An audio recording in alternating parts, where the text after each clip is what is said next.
കഴിഞ്ഞ 10 വർഷം കേരളത്തിലെ ഈ മദ്യമാഫിയേക്കാൾ അപ്പുറത്ത് ഈ ലഹരി മാഫിയകളെ നിയന്ത്രിച്ചിരുന്നതിൻ്റെ അകത്ത് CPM-ൻ്റെ സംഘടനകൾക്ക് വലിയ റോളുണ്ട്.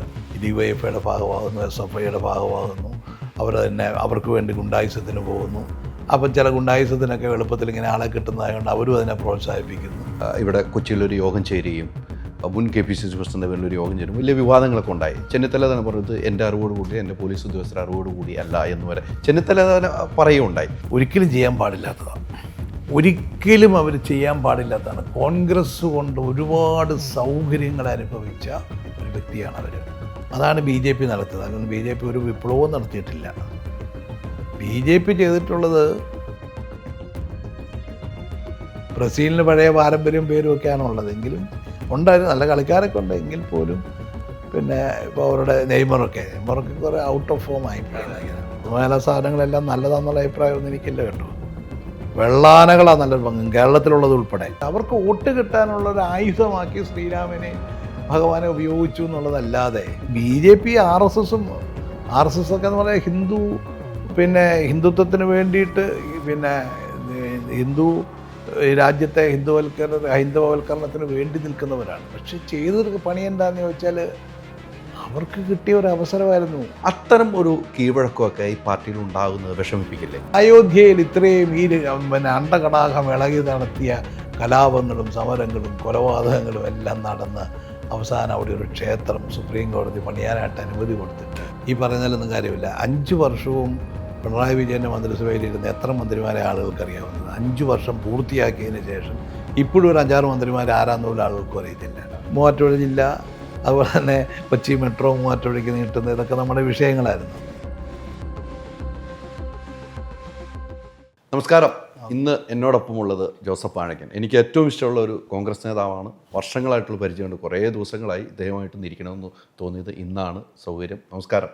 നമസ്കാരം. താങ്കളെ സംബന്ധിച്ചോളം എനിക്ക് തോന്നുന്നു നിയമസഭയിൽ മൂവാറ്റുപുഴയിൽ ജയിച്ച് അവിടെ വന്നു, പിന്നീട് കാഞ്ഞിരപ്പള്ളിയിൽ മത്സരിക്കുന്നു, കഥ കഴിഞ്ഞ് മത്സരിക്കും. ഇങ്ങനെയൊക്കെ ഒരു മത്സരവും ആ മൂവാറ്റുപുഴ മത്സരിച്ച കാലമൊക്കെ അന്നൊക്കെ ഞാൻ വന്നിട്ടുണ്ട് അവിടെ. ഇപ്പോൾ ഒരു രാഷ്ട്രീയത്തിൽ വന്ന് നിൽക്കുമ്പോൾ ഇത്തവണത്തെ ഇലക്ഷന് ഒരു സീറ്റ് കിട്ടും പ്രവർത്തനത്തിന് വരെ ഇറങ്ങിയതാണ് അല്ലേ? മുകളിൽ നിന്നുള്ളൊരു നിർദ്ദേശപ്രകാരം ഇറങ്ങി എത്രയോ പോസ്റ്ററുകളും ഫ്ലെക്സുകളൊക്കെ അടിച്ചിറക്കി. അതിലൊക്കെ ഭയങ്കര നിരാശനായിരുന്നു താങ്കൾ. ലാസ്റ്റ് മത്സരത്തിൽ നിന്ന് മാറി. പക്ഷേ എങ്കിലും താങ്കളൊരു ശബ്ദമുയർന്നില്ല. എനിക്ക് സീറ്റ് തന്നില്ല എന്നൊരു ശബ്ദമുയർത്തി കണ്ടില്ല. ചില മാധ്യമങ്ങൾ ചോദിച്ചപ്പോൾ പറഞ്ഞു തന്നില്ല. താങ്കളായിട്ടൊരു പ്രശ്നത്തിൽ ഇറങ്ങിയതായിട്ട് ഞാൻ കണ്ടില്ല. അതാണ് ഒരു നേതാവിന് വേണ്ട ഒരു ക്വാളിറ്റി എന്ന് ഞാൻ അടിയറയിട്ട് പറയുന്നു. പക്ഷേ എന്താണ് ഇപ്പോഴത്തെ സാഹചര്യം? ഇല്ല, പ്രത്യേകിച്ച് സാഹചര്യങ്ങളൊന്നുമില്ല. രാഷ്ട്രീയത്തിൽ ഇപ്പം അങ്ങനെയൊക്കെ ഒരുപാട് ഉയർച്ചകളും താഴ്ചകളും അപ്രതീക്ഷിത സംഭവങ്ങളൊക്കെ ഉണ്ടാകും. അതൊന്നും പുതിയ കാര്യമൊന്നുമല്ല. കാരണം എനിക്ക് ഒരു 10-50 വർഷത്തിൽ കൂടുതൽ ഇതിനകത്തുള്ള ഒരു എക്സ്പീരിയൻസ് ഉണ്ടല്ലോ പൊളിറ്റിക്സിൽ. അപ്പോൾ ഇതിനിടയിൽ എത്രയോ സന്ദർഭങ്ങളിൽ ഇതുപോലെയുള്ള സാഹചര്യങ്ങൾ വരുന്നു പോകുന്നു. അതൊന്നും നമ്മളെ അങ്ങനെ ബാധിക്കാറില്ല. എൻ്റെ പൊളിറ്റിക്സ് തുടങ്ങുന്നത് തന്നെ പ്രത്യേകിച്ച് എന്തെങ്കിലും ആഗ്രഹിച്ചുകൊണ്ടൊന്നുമല്ല. ഞാൻ KSUവിൻ്റെ പ്രസിഡൻ്റാകുന്ന 1982. അത് കഴിഞ്ഞ് എത്രയോ കാലം കഴിഞ്ഞ് 2006 എനിക്കൊരു സീറ്റ് കിട്ടുന്നത്. 82 കഴിഞ്ഞിട്ട് എത്ര വർഷം കഴിഞ്ഞിട്ടാണ്? 18 10-24 വർഷം കഴിഞ്ഞിട്ടാണ് മൂവാറ്റുപുഴ എനിക്ക് സീറ്റ് വരുന്നത്. അതിന് മുമ്പ് കാഞ്ഞിരപ്പള്ളി വന്നിരുന്നു. അത് 2006. അപ്പോൾ അതെന്താണെന്ന് വെച്ചാൽ കോട്ടയം ജില്ലയാണ്. കോട്ടയം ജില്ലയിൽ ഞങ്ങളുടെ ഘടകകക്ഷികൾ അന്ന് കേരള കോൺഗ്രസ് ആണ് മിക്കവാറും കൂടുതൽ സീറ്റുകൾ, പ്രത്യേകിച്ച് ഞങ്ങളുടെ ഏരിയ മുഴുവൻ അവരാണ് മത്സരിക്കുന്നത് UDFൽ. അപ്പോൾ നമുക്ക് അവിടെ സീറ്റ് കിട്ടാതെ വന്നു. പിന്നീട് എനിക്ക് അവിടെ നിന്ന് പുറത്തിയാടിയാണ് മൂവാറ്റുപുഴയൊക്കെ വന്നാൽ എനിക്ക് സീറ്റ് പിന്നെ വരുന്നത്. അപ്പോൾ അതിൻ്റെ ഒരു കാലതാമസം വന്നു. ഇന്നിപ്പോൾ KSUവിൻ്റെ പ്രസിഡന്റ് അല്ല യൂത്ത് കോൺഗ്രസ് പ്രസിഡന്റ് ആയിക്കഴിഞ്ഞാൽ അപ്പോൾ തന്നെ സീറ്റ് കിട്ടുക സീറ്റാണല്ലോ, മന്ത്രിയാണ്. അതെ, അതതിൻ്റെ ഒരു ഗ്യാരണ്ടി ആണല്ലോ. അപ്പോൾ അത് നമ്മളെ അങ്ങനെ ബാധിക്കാറില്ല. നമ്മളൊരു സംഘടനാ പ്രവർത്തനം ടീം അങ്ങനെ അങ്ങ് പോവുക എന്നുള്ളതാണ് നമ്മളൊരു ആഗ്രഹം വരുന്നത്. നമ്മൾ ആ രീതിയിലാണ് പ്രവർത്തിച്ചിട്ടുള്ളത്. നമ്മൾ ഈ രാഷ്ട്രീയത്തിൽ എപ്പോഴും ഈ ടീം ഉണ്ടാകുന്നത് ഇപ്പം ഇവിടെ ഗ്രൂപ്പാണെന്നൊക്കെ പറയും. ഈ ഗ്രൂപ്പ് ഉണ്ടാക്കുക എന്ന് പറയുന്നത് ചെറിയ കാര്യമല്ല. നമ്മൾ സാക്രിഫൈസ് ചെയ്താലേ നമ്മൾക്ക് ഒരു ടീമിനെ ഉണ്ടാക്കാൻ പറ്റുള്ളൂ നമ്മളോടൊപ്പം. കാരണം നമുക്ക് കിട്ടുന്ന അവസരങ്ങൾ, അല്ലെങ്കിൽ നമ്മൾ അവസരങ്ങൾ കണ്ടെത്തി അവരെയൊക്കെ സഹായിക്കുക, നമുക്ക് കിട്ടുന്ന അവസരങ്ങൾ ഷെയർ ചെയ്യുക, ഇങ്ങനെയൊക്കെ ആണെങ്കിലേ ടീം ഉണ്ടാവുകയുള്ളൂ. അപ്പം അങ്ങനെ ടീം ഉണ്ടാക്കുന്ന എല്ലാവരും അതുപോലെ ഒരുപാട് സാക്രിഫൈസ് ചെയ്തിട്ട്, അത് ഉമ്മൻചാണ്ടി ആണെങ്കിലും രമേശ് ചെന്നിത്തലയാണെങ്കിലും കെ കരുണാകരനാണെങ്കിലും കേരളയാണെങ്കിലും ഒക്കെ അവരൊക്കെ ഓരോ ടീമിൻ്റെ നേതാക്കളായിരുന്നു. അതൊക്കെ ഉണ്ടാകുന്ന വലിയ സാക്രിഫൈസ് ചെയ്തിട്ടാണ്. അപ്പോൾ എനിക്കതുകൊണ്ട് അതിനിടയ്ക്കൊരു സാധനം വന്നു പോയി എന്നൊന്നും പറയുന്നത് നമ്മളെ ബാധിക്കുന്നൊരു കാര്യമല്ല. ഇപ്പോൾ ഇലക്ഷന് എല്ലാവരും വന്ന് പറഞ്ഞു, KPCC ആവശ്യപ്പെട്ടു, പാർട്ടി ലീഡർഷിപ്പ് ആവശ്യപ്പെട്ടു, അവിടെ നിൽക്കാൻ ഞാൻ ചോദിച്ച സീറ്റേ അല്ല, അവിടെ നിൽക്കണമെന്ന് പറഞ്ഞു. അവർ പല പല കാരണങ്ങൾ പിന്നെ അന്വേഷിച്ചിട്ട് പല റിപ്പോർട്ടുകളുടെ അടിസ്ഥാനത്തിൽ അവിടെ നിൽക്കണമെന്ന് പറഞ്ഞു. ലാസ്റ്റ് മൊമെൻറ്റിൽ പല പരിഗണനകൾ വന്നപ്പോൾ ഞാൻ മാറേണ്ടി വന്നു. ഞാൻ മാറി, അത്രയേ ഉള്ളൂ. പക്ഷേ അത് നേരത്തെ അറിയാത്തതിലൊരു ബുദ്ധിമുട്ട് എനിക്കുണ്ടായി. കാരണം കുറച്ച് മുന്നോട്ട് പോയായിരുന്നു. അതെ അതെ അതെ. കാരണം വേറെ ഒരു തരത്തിലും സംശയമില്ലായിരുന്നു. അതുകൊണ്ട് കുറച്ച് മുന്നോട്ട് പോയി. പിറ്റേന്ന് വലിയ പ്രോഗ്രാമെല്ലാം സംഘടിപ്പിച്ച് രാവിലെ ഇറങ്ങാൻ നിൽക്കുമ്പം പെട്ടെന്നൊരു വാർത്ത, അപ്രതീക്ഷിതമായൊരു വാർത്ത എന്ന് പറയുമ്പോൾ ഞാൻ ആകെ അതിനെക്കുറിച്ച് പറയുന്നത് ഒരു കോംറേഡ്ഷിപ്പ് വേണം. ഇതിലൊക്കെ എന്തെങ്കിലുമൊക്കെ ഉണ്ടെങ്കിൽ അത് നേരത്തെ വിളിക്കുകയും സംസാരിക്കുകയും പരസ്പരം മാറേണ്ടതാണെങ്കിൽ വിളിച്ച് സംസാരിക്കണം എന്നുള്ള ഒരു രീതി പാർട്ടിക്കകത്തുണ്ടാകണം എന്ന് ഞാൻ പറഞ്ഞിട്ടുണ്ട്. അത് നാളെ എൻ്റെ നിലപാടതാണ്. ആരെ വേണമെങ്കിലും മാറ്റാൻ നമുക്ക്, ആരെ വേണമെങ്കിലും എല്ലാവർക്കും ഒന്നും കൊടുക്കാനൊന്നും പറ്റത്തില്ല. പക്ഷെ അതിന് മുമ്പ് ഇതൊക്കെ ഒരുപാട് കോൺട്രിബ്യൂഷൻസ് ഉള്ള ആളുകളെല്ലാവരും. അപ്പോൾ ആരെയും നമ്മൾ തീരെ അവഗണിക്കാൻ പാടില്ല. എല്ലാവരോടും പറയണം, ഇന്ന കാരണത്താൽ നമുക്ക് മാറേണ്ടി വരും. ഓക്കെ. താങ്കൾ അടിയുറച്ച കരുണാകരൻ്റെ കൂടെയുള്ള യാത്ര, ചെന്നിത്തലയുടെ കൂടെയുള്ള യാത്ര ഞാൻ കണ്ടിരിക്കുന്നത് അങ്ങനെയൊക്കെയാണ്. AI ഗ്രൂപ്പുകളിലൊക്കെ താങ്കൾ ഫൈറ്റിന് ഒരു ചാനൽ ചർച്ചയ്ക്ക് വന്നാൽ താങ്കളെ ആയിരിക്കും നിയോഗിക്കുക. ആ ഫൈറ്റിലൂടെ യാത്ര ചെയ്തപ്പോൾ പലതും നഷ്ടപ്പെട്ടിട്ടുണ്ടാകാം, പലതും നഷ്ടപ്പെട്ടും പല വിരോധികളുണ്ടായി കാണാം പാർട്ടിയിൽ തന്നെ. അത്തരമൊരു വിരോധികൾ ഇപ്പോഴും താങ്കൾക്കുണ്ട് എന്ന് വിശ്വസിക്കുന്നുണ്ട്? ഈ ഗ്രൂപ്പ് എന്ന് പറയുന്നത് പാർട്ടി 78 രണ്ടായിട്ട് പിളർന്നു കഴിഞ്ഞപ്പോൾ ദേശീയ തലത്തിൽ അപ്പം കോൺഗ്രസ്, ഇന്ദിരാഗാന്ധിയുടെ കോൺഗ്രസും ഇന്ദിരാഗാന്ധിയുടെ വിരുദ്ധരായിട്ടുള്ള കോൺഗ്രസും, അങ്ങനെ 2 കോൺഗ്രസ് ഉണ്ടായി. അത് 80-ലാണ് അത് AK ആൻ്റണി കേരളത്തിൽ നേതൃത്വം എടുത്ത് എന്ന് പറയുന്നത് ഐയും AUമായിട്ട് മാറുന്നത്. അപ്പോൾ 2 പാർട്ടിയാണ് ഞങ്ങൾ. ഞാൻ വിഭാഗത്തിൻ്റെ KSUവിൻ്റെ പ്രസിഡൻ്റായിരുന്നു. 82 ഞങ്ങൾ ലയിച്ചു കഴിഞ്ഞതിന് ശേഷം പിന്നെ ഞങ്ങൾ ഒന്നിച്ച് പ്രവർത്തിക്കുന്നു. കേരളത്തിലെ KSUവിൻ്റെ നഷ്ടപ്രതാപം മുഴുവൻ ഞാനും PT തോമസും ഒന്നിച്ച് അത് മുഴുവൻ നമ്മൾ തിരിച്ചു പിടിക്കുന്നു. അപ്പോൾ ആ രീതിയിൽ അപ്പോൾ വരുന്നു. പിന്നെ അതൊരു 84-ന് ശേഷം വീണ്ടും ഇതിൽ ഗ്രൂപ്പ് ഉണ്ടാകുന്നു. പഴയ ഐക്കാരും പഴയ ഏക്കാരും ഈ ലയിച്ചെങ്കിലും മോരും മുതിരയും പോലെ കിടന്നു. ഇതിനകത്ത് വീതം വെപ്പുകൾ വന്നു. ഐയിൽ വന്നവർക്ക് ഇത്ര %, എയിൽ വന്നവർക്ക് ഇത്ര % എന്നൊക്കെ പറഞ്ഞുകൊണ്ടുള്ള വീതം വെപ്പുകൾ വന്നപ്പം സ്വാഭാവികമായിട്ടും അത് ഗ്രൂപ്പായി. അപ്പം യൂത്ത് കോൺഗ്രസ് KSU വിഭാഗത്തിൻ്റെ കാർത്തികേയൻ രമേശ് ചെന്നിത്തല ടീമിൻ്റെ ഒരു ആളായി നിന്നിരുന്ന, എൻ്റെ ഒരു പ്രധാന ആളായി നിന്നിരുന്ന, ഞാൻ KSUവിൻ്റെ പ്രസിഡൻ്റായിരുന്നു രമേശ്. ഇപ്പോൾ നിലയിൽ ഈ റിക്രൂട്ട്മെൻറ്റ് പലപ്പോഴും നമുക്കൊരുപാട് അവസരങ്ങൾ, ഒരുപാട് പേരെ സഹായിക്കാനുള്ള ചാൻസ് കിട്ടിയിട്ടുണ്ട് ലീഡർഷിപ്പിലേക്ക് കൊണ്ടുവരാൻ. അപ്പം അങ്ങനെ വന്നിട്ടുള്ളവരാണ് ഇന്നത്തെ പ്രധാന കോൺഗ്രസ് നേതാക്കൾ മുഴുവൻ. ഇവരൊക്കെ ഈ ഗ്രൂപ്പിൻ്റെ ഭാഗങ്ങളായിരുന്നു. അല്ലാതെ ഒരാൾ ഗ്രൂപ്പില്ലാതെ വരാൻ പറ്റില്ല. സ്വന്തം കഴിവിലും അങ്ങനെ ചുമ്മാ വളർന്നു വന്നവരൊന്നുമല്ല. എല്ലാം ഗ്രൂപ്പിൻ്റെ ഭാഗമായി അവർക്കൊക്കെ സീറ്റുകൾ കിട്ടിയിട്ടുള്ളത്, അവർക്ക് മത്സരിച്ചിട്ടുള്ളത്, അവർക്ക് മന്ത്രിയായിട്ടുള്ളത്, അവർക്കൊക്കെ പാർട്ടി സ്ഥാനങ്ങൾ കിട്ടിയിട്ടുള്ളതൊക്കെ ഈ ഗ്രൂപ്പുകൾക്ക് ഭാഗമായിരുന്നു. ഇപ്പോൾ ഒരു 5-6 വർഷമേ ആയുള്ളൂ ആ ഗ്രൂപ്പുകളൊക്കെ പൊളിഞ്ഞിട്ട് ഇൻഡിവിജ്വലായിട്ട് എല്ലാവരും അവനവൻ്റെ ഗ്രൂപ്പ് അല്ലെങ്കിൽ ഉണ്ടാക്കുന്ന ഒരു രീതി, സ്വന്തം ഗ്രൂപ്പുകളിലേക്ക് ഇപ്പം എല്ലാം അങ്ങനത്തെ രീതിയിലേക്ക് മാറി. അപ്പം ബാക്കിയുള്ളവർ പണ്ടെന്തോ വലിയ തെറ്റ് ചെയ്തു എന്ന് പറയുന്നതിലൊന്നും അർത്ഥമൊന്നുമില്ല. ഒരു തെറ്റും ആരും ചെയ്തിട്ടില്ല. അന്ന് ആ ഗ്രൂപ്പുകൾക്ക് അതിൻ്റെതായ ഗുണങ്ങളുണ്ടായിരുന്നു. മെറിറ്റോറിയസ് ആയിട്ടുള്ള സെലക്ഷൻ അതിനകത്തുണ്ടായിരുന്നു. അല്ലാതെ ഇഷ്ടമുള്ളവരൊന്നും ആർക്കും പൊക്കിക്കൊണ്ട് വരാൻ പറ്റില്ല. ഓരോ ജില്ലകളിലും കൊള്ളാവുന്ന ആളുകളെ നമുക്ക് സെലക്ട് ചെയ്യാമായിരുന്നു. എന്നിട്ട് അവരെ തന്നെ പിന്നെ അതിൻ്റെ അകത്തൊരു സീനിയോറിറ്റി നോക്കും, ഒരു ഹൈറാർക്കി നോക്കും, ഇതൊക്കെ ഉണ്ടായിരുന്നു. അപ്പോൾ അതിൻ്റെതായ മെച്ചം ഉണ്ടായിരുന്നു, ഇല്ല എന്നൊന്നും പറയാൻ പറ്റത്തില്ല. ഇന്നിപ്പോൾ അങ്ങനെയൊന്നുമില്ല. ഇപ്പം ഈ പറഞ്ഞതുപോലെ അങ്ങനെ ഇപ്പോൾ ഓരോരുത്തർ അവനവൻ്റെ നിലനിൽപ്പിന് വേണ്ടിയിട്ട് എല്ലാം തിരിഞ്ഞും മറിഞ്ഞും കളിച്ചുകൊണ്ടിരിക്കുന്ന ഒരു കാലഘട്ടമാണിപ്പോൾ. ആ തിരിഞ്ഞും മറിഞ്ഞുള്ള കാലഘട്ടത്തിലാണ് ഇത്തവണത്തെ ഇലക്ഷനിൽ സീറ്റ് വീതം വെപ്പുണ്ടായത്. സീറ്റ് വീതം ഇല്ല എന്ന് ഇപ്പോൾ താങ്കളൊരു നേതാവ് നിലയിൽ പറയും. പക്ഷേ ഞാനൊക്കെ പുറത്ത് നിന്ന് കാണുന്നത്, ഞാൻ മാധ്യമപ്പുറത്ത് നിന്ന് ഞാൻ അങ്ങനെ സീറ്റ് വിഭജനം വരെ നടന്നു. അതിനാണല്ലോ മുഖ്യമന്ത്രി പദത്തിന് വേണ്ടി വേറെ MLA-മാരുടെ ഒപ്പ് ശേഖരിക്കുന്ന നിലയിലേക്ക് ഈ പാർട്ടി പോയി. അപ്പോൾ സാധാ അണികൾക്ക് വലിയ പ്രയാസമുണ്ടായി. സ്ഥാനാർത്ഥി നിർണയത്തിന് എല്ലാ കാലത്തുമൊക്കെ പല പരിഗണനകൾ വരും. അതൊന്നും അതിൻ്റെ അകത്തൊന്നും വലിയ അപകടങ്ങളൊന്നും ചെയ്തതൊന്നും ഞാൻ പറയുന്നില്ല. പക്ഷേ ഈ പറഞ്ഞതുപോലെ ഓരോരുത്തരും അവനവൻ്റെ നിലനിൽപ്പിന് വേണ്ടിയിട്ടുള്ള ഓട്ടമായിരുന്നു. പണ്ടായിരുന്നെങ്കിൽ അതിൻ്റെ ആവശ്യമില്ലായിരുന്നു. നമ്മൾ ഓരോന്നിനും ഓരോ ജില്ലകളിലും അതിന് ആരാണ് അതിന് യോഗ്യരായിട്ടുള്ള ആളുകളുടെ ഗ്രൂപ്പ് തന്നെ സെലക്ട് ചെയ്യുമായിരുന്നു. അപ്പോൾ അതിനകത്തൊരു ചർച്ചയും കാര്യങ്ങളും അതിനകത്തൊരു സാന്ത്വനിപ്പിക്കലും ഒക്കെ ഉണ്ടാവും. ഇന്ന ഓരോരുത്തരുടെ പറഞ്ഞ് ബോധ്യപ്പെടുത്തി മാറ്റി നിർത്തുക, തർക്കമില്ലാതെ തീർക്കാൻ ശ്രമിക്കുക. അപ്പം അങ്ങനത്തെ കാര്യങ്ങളില്ലാതെ വന്നു എന്നുള്ളതാണ് സംഭവിച്ചത്. അപ്പോൾ ഇതിങ്ങനെ തീരുമാനങ്ങൾ വരുന്നു, കിട്ടുന്നവൻ കിട്ടി, ഇല്ലാത്തവൻ പോയി എന്നുള്ളൊരവസ്ഥയിലൂടെ. ഇല്ലാത്തവൻ ഔട്ടാണ്. അതെ, അല്ല ഒന്നുമില്ല, അങ്ങനെയൊക്കെയാണ് അതിൽ വന്നൊരു മാറ്റം. അതാ താങ്കളിലൊക്കെ കൂടെ നിന്ന് കുറേ ആളുകളുണ്ട്, അന്നും ഇന്നും നിൽക്കുന്ന കുറേ ആളുകൾ. അവർക്ക് സ്വാഭാവികമായിട്ടൊരു മനപ്രയാസം ഉണ്ടാവുന്നത് താങ്കൾക്ക് ശ്രദ്ധയിൽപ്പെട്ടിട്ടുണ്ടോ? അതെന്താണെന്ന് വെച്ചാൽ ഞങ്ങളിപ്പോൾ ഈ പറഞ്ഞ ഒരുപാട് പേരുകളുണ്ടല്ലോ, ഇവരങ്ങനെ ഒരുപാട് ആളുകൾ, ഞങ്ങളൊക്കെ ഒരു 70കളിൽ തുടങ്ങി ഇങ്ങോട്ട് വന്നതാണ് KSUവിലേക്കൊക്കെ. ഒരിക്കലും എങ്ങോട്ടും പോയിട്ടില്ല. ഇതിൻ്റെ അകത്ത് തന്നെ അടി ഉറച്ച് നിൽക്കുന്നവരാണ്. സംഘടനാപരമായി എത്രയോ വെല്ലുവിളികളും ഒരുപാട് DAC ഉണ്ടാക്കിയപ്പോൾ പോലും പോയില്ല, ഇങ്ങോട്ട് പോയില്ല ഒരിക്കലും. കോൺഗ്രസ് എന്ന് പറയുന്ന ഈ മൂവർണ്ണക്കൊടി ഇത് വിട്ടിട്ട് ഒരു സ്ഥലത്തോട്ടും നമ്മൾ പോയിട്ടില്ല. ഒരു പാർട്ടിയുമായിട്ട്, CPM-ഉമായിട്ട് ജീവിതത്തിൽ ഒരിക്കലും. ബാക്കി പ്രധാന നേതാക്കളൊക്കെ അങ്ങോട്ടും ഇങ്ങോട്ടും ഒക്കെ അഡ്ജസ്റ്റ്മെൻറ്റ് നടത്തി. ഞങ്ങളൊന്നും ഒരിക്കലും ഈ കോൺഗ്രസ് അല്ലാതെ ഒരിക്കലും ഞങ്ങൾ വേറൊരു സംവിധാനത്തിൽ ചിന്തിച്ചിട്ടുമില്ല. ഇനി അതൊട്ട് നമ്മുടെ ആയുസിൽ അങ്ങനെ ഒരു ചിന്തയൊട്ടില്ല താനും. അതാണ് ഞങ്ങളുടെ ഒരു ലൈൻ. അതിനകത്ത് പിന്നെ ലാഭനഷ്ടങ്ങളൊന്നും ഞങ്ങൾക്ക് പ്രശ്നമില്ല. ഇപ്പോൾ ഈ തെരഞ്ഞെടുപ്പിൽ നിന്ന് സീറ്റ്, അപ്പോൾ നമ്മൾ പറഞ്ഞത് പാർട്ടി നമ്മൾ ജയിക്കേണ്ട ഇലക്ഷനാണിത്. തെരഞ്ഞെടുപ്പിൽ നമ്മൾ തിരിച്ചു വരേണ്ട ഇലക്ഷനാണ്. ഇതിനകത്ത് ആവശ്യമില്ലാത്ത വർത്തമാനം പറയേണ്ട കാര്യമില്ല. എന്നെ പാർട്ടിയുടെ സ്റ്റാർ ക്യാമ്പയിനറായിട്ട് നിശ്ചയിച്ചിരുന്നു. ഇത് കഴിഞ്ഞപ്പോൾ ഞാൻ കേരളത്തിലെ എല്ലാ സ്ഥലങ്ങളിലും പോയി എന്നാലാവുന്ന രീതിയിലുള്ള മിക്കവാറും സ്ഥാനാർത്ഥികൾക്കൊക്കെ വേണ്ടി സംസാരിച്ചിട്ടുണ്ട്, അവിടെ പ്രവർത്തിച്ചിട്ടുണ്ട്. അതൊക്കെ നമ്മുടെ ഒരു ഉത്തരവാദിത്വം എന്നുള്ള നിലയിലാണ്. അല്ലാതെ ഒരു സെക്കൻഡ് പോലും സീറ്റ് കിട്ടിയല്ലോ എന്ന് വെച്ചുകൊണ്ട് അതിൻ്റെ ഒരു കൊതിക്കറിവിൽ ഞാൻ മാറി നിൽക്കുകയോ ഒരു അനാവശ്യം സംസാരിക്കുകയോ എൻ്റെ ഒരു വാക്കുകൊണ്ടോ പ്രവൃത്തി കൊണ്ടോ ഒരു ചെറിയ ദോഷം പോലും പാർട്ടിക്ക് ഉണ്ടാക്കാതിരിക്കാൻ ശ്രമിക്കും. അത് നാളെ അങ്ങനെ ശ്രമിക്കും. ഇപ്പോൾ എന്ത് സംഭവിച്ചാലും. അല്ല, ഇപ്പോൾ ഏറ്റവും വലിയ KPCC പ്രസിഡന്റ് സ്ഥാനത്തേക്കുള്ള ചർച്ചയാണ് നടക്കുന്നത്.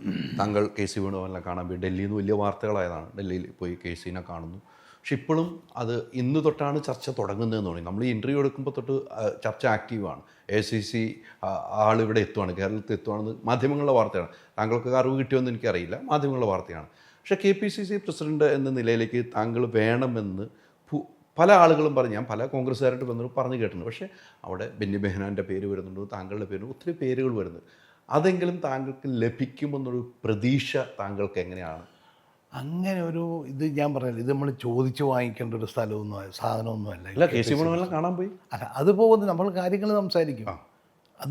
ഇതിന് ചോദിക്കാൻ വേണ്ടി മാത്രമല്ല പോകുന്നത്, ഒരുപാട് കാര്യങ്ങൾ ഡിസ്കസ് ചെയ്യാൻ വേണ്ടി പോകാറുണ്ട്. പക്ഷേ കോൺഗ്രസിൽ കരയുന്ന കുഞ്ഞിനെ പാടില്ല, അങ്ങനെ മാത്രം പറയുന്ന കാര്യമൊന്നുമില്ല. നമ്മളിപ്പോൾ എന്നാന്ന് വെച്ചാൽ ഇപ്പം നമ്മുടെ കാര്യങ്ങൾ നമ്മൾ വിശദീകരിക്കണം. ചിലപ്പം നമുക്ക് ഒരു സ്ഥാനത്തിരിക്കാൻ യോഗ്യതയുണ്ട് എന്ന് തോന്നിക്കഴിഞ്ഞാൽ, അത് നമ്മൾ എലിജിബിളാണെന്ന് തോന്നിക്കഴിഞ്ഞാൽ, എന്നെക്കൊണ്ട് ഇതാകും, എനിക്കിത് ഭംഗിയായി കൊണ്ടുപോകാൻ കഴിയുമെന്ന് തോന്നുമ്പോൾ മാത്രമേ ഞാനൊരു സ്ഥാനത്തേക്ക് വേണ്ടിയുള്ള എൻ്റെ ഒരാവശ്യം ഞാൻ പറയാറുള്ളൂ. അല്ലെങ്കിൽ ഞാനത് ചോദിക്കില്ല. എന്നേക്കാൾ മെച്ചപ്പെട്ട ആളുകൾ ഈ സ്ഥാനത്തിന് വേണ്ടി നിൽക്കുന്നു, അതല്ലെങ്കിൽ എന്നേക്കാൾ കൂടുതൽ സേവനം ചെയ്തവൾ, എന്നേക്കാൾ കൂടുതൽ കോൺട്രിബ്യൂഷനുള്ള ആളുകൾ, അങ്ങനെയുള്ള ആര് വന്നു കഴിഞ്ഞാലും എനിക്കതിന് യാതൊരു വിരോധവുമില്ല. പക്ഷേ ഇന്ന് അതുപോലെ ഞാൻ കണ്ടിട്ടില്ലാത്തത് കൊണ്ടാണ് ഞാൻ ഇതിനകത്ത് വന്നത്. സംഘടനയ്ക്ക് വേണ്ടി ഇത്രയും കാലം പ്രവർത്തിച്ച, ഒരു ചീത്തപ്പേരും കേൾപ്പിക്കാതെ ഒരാക്ഷേപവും കേൾപ്പിക്കാതെ നിൽക്കുന്ന ഒരാളെന്നുള്ള നിലയിൽ ഈ സ്ഥാനത്തിന് ഞാൻ യോഗ്യനാണ് എന്ന് പാർട്ടിക്ക് തോന്നിയാൽ നിശ്ചയിക്കാം. അത്രമാത്രമല്ല. അതിനൊന്നും ഞാനൊരു വഴക്കോ വലിയ കലാപോ ഒന്നും ഉണ്ടാക്കാൻ പോകുന്ന ആളല്ല. ഞാൻ യോഗ്യനാണ് എന്ന് പാർട്ടിക്ക് ബോധ്യമുണ്ടെങ്കിൽ സഹായിക്കുക എന്ന് മാത്രമേ ഉള്ളൂ. അതെനിക്ക് അത്യാവശ്യമുള്ളവരോട് പറയാറുണ്ട്, നിങ്ങൾ വിലയിരുത്താൻ പറയാനാണ്. അത് പറയും തോറും ഇപ്പം ഫുൾ ടൈം ഒരു പാർട്ടിക്ക് വേണ്ടി സേവനം അനുഷ്ഠിക്കുക. താങ്കൾ പറഞ്ഞു വരുമ്പോൾ അറിയാം, നമുക്ക് ഇലക്ഷൻ നമ്മൾ MP-മാർ മത്സരിക്കേണ്ട എന്നൊരു തീരുമാനം എടുത്തിരുന്നു അല്ലേ. അതൊരു വലിയ കലാപം വരെ ഉണ്ടായി അല്ലേ. എനിക്ക് തോന്നുന്നു സുധാകരൻ പാർട്ടിയിൽ നിന്നും മാറുമെന്ന് വരെയുള്ളൊരു ചർച്ച വരെ വന്നു. ആകാംക്ഷയോടെയാണ് മുൻമുന്നേ. പക്ഷേ പുള്ളി പാർട്ടി പറയുന്നത് അനുസരിച്ചു, പുള്ളി മാറുന്നില്ല എന്ന് തീരുമാനിച്ചു. പക്ഷെ അത് തന്നെ അതേ ബാധകം തന്നെയാണ് KPCC പ്രസിഡന്റ് എന്ന് പറയുമ്പോൾ ഒരു MLA ആകാൻ പാടില്ല, ഒരു MP ആകാൻ പാടില്ല എന്നൊരു നിലപാടിലേക്ക് പാർട്ടി എത്തേണ്ടതാണ് എന്ന് സ്വയം തോന്നുന്നുണ്ട്. അങ്ങനെ ആയിരുന്നു കേരളത്തിൽ. 2011 വരെ കേരളത്തിലെ MLA-മാരും MP-മാരൊന്നും പാർട്ടി സ്ഥാനങ്ങൾ ഏറ്റെടുക്കാറില്ല. കാരണം കോൺസ്റ്റിറ്റ്യുവൻസിയിൽ തന്നെ ഒരുപാട് ജോലികളുണ്ട്. മുഴുവൻ സമയം കോൺസ്റ്റിറ്റ്യുവൻസിയിൽ നിന്നാൽ മാത്രമേ നമ്മൾ അല്ലെങ്കിൽ നമുക്ക് ലഭിച്ചിരിക്കുന്ന അല്ലെങ്കിൽ നമ്മളെ ഏൽപ്പിച്ചിരിക്കുന്ന ഉത്തരവാദിത്വം ഭംഗിയായിട്ട് നിർവഹിക്കാൻ പറ്റുള്ളൂ. അല്ലാതെ ഇതൊന്നും പാർട്ട് ടൈമായിട്ട് കൊണ്ടുനടക്കാൻ പറ്റുന്നതല്ല 2 സ്ഥാനങ്ങളും. അപ്പോൾ പാർട്ടി സ്ഥാനങ്ങൾ വെറും പാർട്ട് ടൈമായി മാറും. നിയമസഭയും അതുപോലെ തന്നെ ഇപ്പം പാർലമെൻറ്റിലാണെങ്കിൽ അവർക്ക് ഒരു വർഷത്തിലൊരു 90 ദിവസമെങ്കിലും പാർലമെൻറ്റ് സമ്മേളനമുണ്ട്. അപ്പോൾ അതിന് ഡൽഹിയിൽ പോകണം. അപ്പോൾ ഇവിടെ നിൽക്കാൻ പറ്റത്തില്ല. പിന്നെ കോൺസ്റ്റിറ്റ്യുവൻസിയിൽ മറ്റു കാര്യങ്ങൾ. അപ്പോൾ ഇത് രണ്ടും കൂടെ കൊണ്ടുപോവുക എന്നുള്ളത് ബുദ്ധിമുട്ടായതുകൊണ്ട് 2011 മുമ്പ് കേരളത്തിലെ കോൺഗ്രസ് പാർട്ടിയിൽ ഒരു രീതി ഉണ്ടായിരുന്നു. ഞാനൊക്കെ KPCCയുടെ ജനറൽ സെക്രട്ടറി ആയിരിക്കുമ്പോൾ 2011 MLA ആയപ്പോൾ അന്ന് രാജിവെച്ചു. അന്ന് നമ്മൾ സംഘടന രാജിവെച്ചതാണ്. പിന്നെ 2017 പിന്നീട് വൈസ് പ്രസിഡൻ്റായിട്ട് വരുന്നത്. അപ്പോൾ അതൊരു രീതിയായിരുന്നു കേരളത്തിലെ. AK ആന്റണി KPCCയുടെ പ്രസിഡൻ്റായിരുന്നു. ഒരിക്കൽ പോലും അദ്ദേഹം മത്സരിച്ചിട്ടില്ല ആ സമയത്ത്. ഒരിക്കലും ആ സമയത്ത് അദ്ദേഹം മത്സരിക്കാറില്ല. അദ്ദേഹം ഒരുപക്ഷെ കേരളത്തിൽ ഏറ്റവും കൂടുതൽ കാലം KPCC പ്രസിഡൻ്റായിരുന്നു 2 ടേമിലായിട്ട്. അതൊരു രീതിയായിരുന്നു. യൂത്ത് കോൺഗ്രസ്സിലൊക്കെ വന്നു കഴിഞ്ഞാൽ MLA ആയിക്കഴിഞ്ഞാൽ ആ സെക്കൻഡ് സ്ഥാനങ്ങൾ വായിക്കും. അത് ചില സംഘടനയ്ക്ക് പൂർണ്ണ തോതിലുള്ള ലീഡർഷിപ്പ്, ഫുൾ ടൈമുള്ള ലീഡർഷിപ്പ് കിട്ടാൻ വേണ്ടിയിട്ടാണ്. അത് നല്ലതാണെന്നുള്ള അഭിപ്രായം എനിക്കുള്ളത്. പക്ഷെ മറ്റ് സംസ്ഥാനങ്ങളിൽ ഈ KPCC പ്രസിഡന്റ് അല്ലെങ്കിൽ മറ്റ് ലീഡർമാർ സ്ഥാനത്തിലിരിക്കുന്നവരുണ്ടെന്നാണ് ഇപ്പോൾ അവകാശം പറയുന്നത്. അതുണ്ട്. പക്ഷേ അവിടുത്തെ സ്റ്റേറ്റിൻ്റെ പ്രവർത്തനവും നമ്മളുമായിട്ട് വ്യത്യാസമാണ്. ഇവിടെ CPM, BJP പോലെയുള്ള കേഡർ പാർട്ടികളുമായിട്ടാണ് നമ്മളിവിടെ മത്സരിക്കുന്നത്. അപ്പോൾ നമ്മുടെയും സംഘടനാ പ്രവർത്തന രീതി ഒരു കേഡർ സ്വഭാവത്തിലാണ്. ബൂത്ത് മുതൽ മുകളിലേക്ക് വളരെ കേഡർ രീതിയിലാണ് നമ്മളും കോൺഗ്രസ് കഴിഞ്ഞ വർഷങ്ങളായി നമ്മൾ കെട്ടിപ്പടുത്തുകൊണ്ടിരിക്കുന്നത്. അപ്പോൾ അതിന് ഫുൾ ടൈം മോണിറ്ററിങ് വേണം, ഫുൾ ടൈം ലീഡർഷിപ്പ് വേണം. ഉത്തരേന്ത്യയിലൊന്നും പല സംസ്ഥാനത്തും ഒരു പാർട്ടിക്കും, കോൺഗ്രസിനുമില്ല BJPക്കുമില്ല ഒരു പാർട്ടിക്കും ഇത്തരത്തിലുള്ള ഒരു സംഘടനാ പ്രവർത്തന രീതിയില്ല. അതൊക്കെ ഒരു തെരഞ്ഞെടുപ്പ് വരുമ്പോഴത്തേക്ക് ഒരു വലിയ ഒരു ഹാലോ ഉണ്ടാക്കുകയാണ്. ഒരു വലിയ മാസ് മൂവ്മെൻറ്റ്, വലിയൊരു റാലികൾ ഇങ്ങനെ നടത്തി ആളുകൾക്കിടയിൽ വലിയ പ്രചരണങ്ങൾ നടത്തി വോട്ട് കിട്ടുക എന്നുള്ള രീതിയാണ്. ഇവിടെ നമ്മൾ അങ്ങനെയല്ല. ഇവിടെ നമ്മൾ ഓരോ ബൂത്തും കമ്മിറ്റികളുണ്ട്. ബൂത്തുകൾ വീടുകളുമായിട്ട് നല്ല ബന്ധങ്ങൾ, വ്യക്തികളുമായി ബന്ധങ്ങൾ സ്ഥാപിച്ച്, അതുകൊണ്ടാണ് വലിയ ചേഞ്ച് സംഭവിക്കാത്തത്. വോട്ടിങ്ങിൻ്റെ 3-4% വ്യത്യാസമുള്ളൂ. അത് കൂടുതലൊക്കെ ഇടയ്ക്ക് അങ്ങനെ ചെറുതായിട്ട് കൂടുതലൊക്കെ വ്യത്യാസം വരുള്ളൂ. ആ വ്യത്യാസം വരുള്ളൂ എന്ന് വെച്ച് കഴിഞ്ഞാൽ അത്ര സ്ട്രോങ് ആ താഴെ മുതൽ മുകളിൽ വരെ പാർട്ടി സ്ട്രക്ചർ. അത് AICC എന്നൊരു തീരുമാനം അവസാന വാക്ക് എന്ന് പറഞ്ഞ് മുകളിൽ നിന്ന് തന്നെയാണ്. അതിൽ രാഹുൽ ഗാന്ധിയുടെ ഒരു വാക്ക് വലുതായിരിക്കില്ലേ? തീർച്ചയായിട്ടും. പിന്നെ അദ്ദേഹമാണല്ലേ പാർട്ടിയുടെ ഏറ്റവും ടോപ്പ് മോസ്റ്റ് ആയിട്ടുള്ള ലീഡർ. അല്ല, അദ്ദേഹത്തിൻ്റെ തീരുമാനം തന്നെ ഉണ്ട്. പക്ഷേ കേരളത്തിലുള്ള എല്ലാ നേതാക്കന്മാരുടെയും കൂടെ അഭിപ്രായം കൂടെ ആരാഞ്ഞുകൊണ്ട് ജനാധിപത്യ രീതിയിലായിരിക്കും അദ്ദേഹവും തീരുമാനമെടുക്കുന്നത്. അതുകൊണ്ട് ഒറ്റയ്ക്കൊന്നും തീരുമാനിക്കുന്നില്ല. വലിയൊരു വിജയമാണ് കോൺഗ്രസ് ഈ ഇലക്ഷൻ ഉണ്ടായത്. നമ്മൾ കാണുന്ന പുറത്തു നിന്നും വലിയ വിജയം എന്ന് വെച്ചാൽ വലിയ വിജയമാണ്, അതിന് യാതൊരു. പക്ഷേ ഇപ്പോഴത്തെ ഭരണം നമ്മൾ മുന്നോട്ട് പോകുമ്പോൾ വലിയ വിവാദങ്ങളിൽ, അദാനി ഗ്രൂപ്പിൻ്റെ പണം ഇതുമായി ബന്ധപ്പെട്ട് വലിയ വിവാദങ്ങളിൽ പോകും. ഇപ്പോഴും ഞാൻ ഇന്നും അന്വേഷിച്ചു, പല മന്ത്രിമാരുടെ സ്റ്റാഫുകൾ നിയമിക്കുന്നില്ല. ഇപ്പോഴും സ്റ്റാഫുകൾ ഫുൾ നിയമിച്ചിട്ടില്ല. നിയമിച്ച സ്റ്റാഫുകൾ പറഞ്ഞു വിടുന്നു. അത് ഈ പാർട്ടിക്ക് മാത്രമേ അത് കണ്ടിട്ടുള്ളൂ എന്ന കാര്യത്തിൽ യാതൊരു സംശയം എന്നെ സംബന്ധിച്ചിട്ടുള്ള. ഇപ്പോഴും പല ഉദ്യോഗസ്ഥന്മാരും അന്ന് നിയമിച്ച ഉദ്യോഗസ്ഥരാണ് ഇപ്പോഴും ഭരണം നടത്തുന്നത്. ആ ഒരു തീരുമാനം എന്താണ് ഇത്ര വൈകുന്ന ഈ കോൺഗ്രസ്? ഞാൻ ചോദിക്കട്ടെ, 1 മാസമല്ലേ ആയുള്ളൂ. ഇതിനിടയ്ക്ക് നിയമസഭ നടന്നു. നിയമസഭ 2-3 പ്രാവശ്യമായിട്ട് എനിക്ക് തോന്നുന്നൊരു 10-20 ദിവസത്തോളം നിയമസഭ നടന്നു. ഈ ഒരു സ്ഥാനത്തിരിക്കുന്ന ഉദ്യോഗസ്ഥന്മാരെ അല്ലെ പിന്നെ ജീവനക്കാരെ ഒന്നും പെട്ടെന്നൊന്നും മാറ്റാനാവില്ല.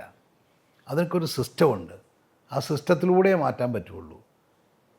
അതിനൊക്കെ പരസ്പരം ഒരുപാട് ആലോചനകളും നടത്തണം. ഒരാളെ മാറ്റി പകരം വേറെ ആളെ പ്രതിഷ്ഠിക്കണമെങ്കിൽ അതിനുള്ള നോംസ് നോക്കേണ്ടി വരും.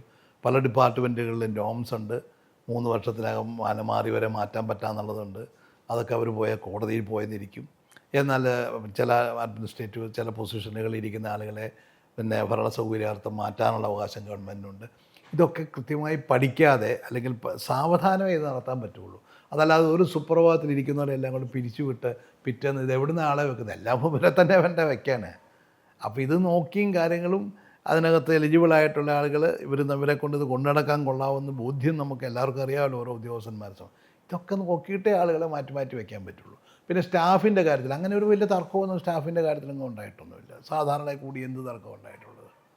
ആളുടെ കാര്യത്തിൽ ഒരു കാര്യത്തിലും ഉണ്ടായിട്ടില്ല. അല്ല, സ്റ്റാഫുകൾ നിയമിക്കുന്നതിൽ തർക്കമുണ്ടായിട്ടുണ്ട് ഇല്ല എന്ന് താങ്കളൊരു നേതാവ്. ഞാൻ സത്യമായിട്ടും പറയാണ്, അങ്ങനെ ഒരു വലിയ തർക്കം ഇതിപ്പം സണ്ണി ജോസഫിൻ്റെ ഒരു തർക്കമാണ് ആകെ ഒരു തർക്കം പുറത്തു പറഞ്ഞിട്ടുള്ളത്. സത്യം പറഞ്ഞാൽ സണ്ണിയുടെ പിന്നെ ബ്രദർലോ എന്ന് പറയുന്ന ആൾ കോൺഗ്രസ് പാർട്ടിയുടെ നേതാവായിരിക്കുമ്പോൾ തന്നെയാണ് സണ്ണിയുടെ സിസ്റ്ററെ കല്യാണം കഴിക്കുന്നത്. അതല്ലാതെ അവൻ സണ്ണിയുടെ സിസ്റ്ററായ പിന്നെ ബ്രദർലോ ആണെന്നുള്ള നിലയിൽ വന്ന ഒരാളല്ല.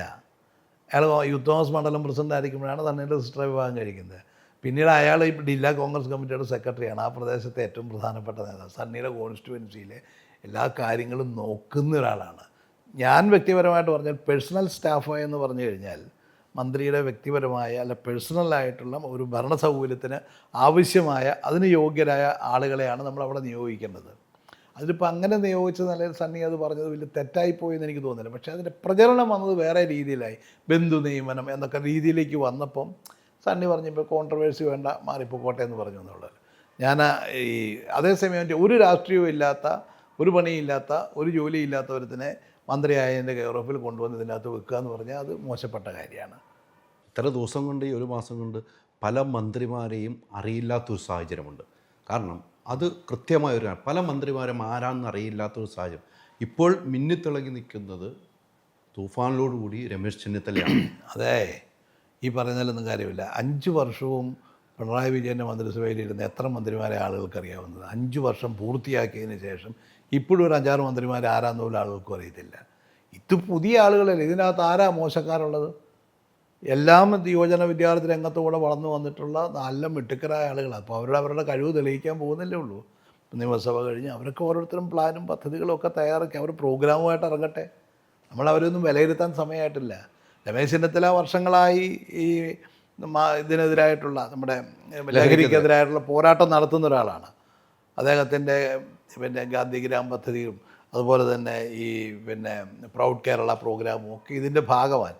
അപ്പോൾ അദ്ദേഹത്തിന് തീർച്ചയായിട്ടും അധികാരം കിട്ടിയപ്പോൾ അദ്ദേഹത്തിന് ഇമ്മീഡിയറ്റ് ആയിട്ട് അതിന് മുമ്പ് തന്നെ അതിൻ്റെ റൂട്ടുകളും അതിൻ്റെ പ്രശ്നങ്ങളും അതിൻ്റെ വിഷയങ്ങളും അദ്ദേഹത്തിന് നല്ല ബോധ്യമുള്ള വിഷയങ്ങളായിരുന്നു. അപ്പോൾ അത് അദ്ദേഹത്തിൻ്റെ ഒരു പ്രസ്റ്റീജ് വിഷയമായിട്ട് അദ്ദേഹം എടുത്തു. അദ്ദേഹം ഇത്രയും കാലം ക്യാമ്പയിൻ നടത്തി അദ്ദേഹത്തിൻ്റെ കയ്യിൽ തന്നെ അധികാരവും കിട്ടി. അധികാരം കിട്ടിയപ്പോൾ അദ്ദേഹം അത് വളരെ ഗംഭീരമായിട്ട് വളരെ കൃത്യമായിട്ട് അത് ഉപയോഗിക്കുന്നു എന്ന് മാത്രമേ ഉള്ളൂ. മാത്രമല്ല അദ്ദേഹത്തെ ഒന്നും ആർക്കും ഇൻട്രൊഡ്യൂസ് ചെയ്യേണ്ട കാര്യമില്ല. എത്രയോ കാലമായി കേരള രാഷ്ട്രീയത്തിൽ നിറഞ്ഞു നിൽക്കുന്ന ആളാണ്.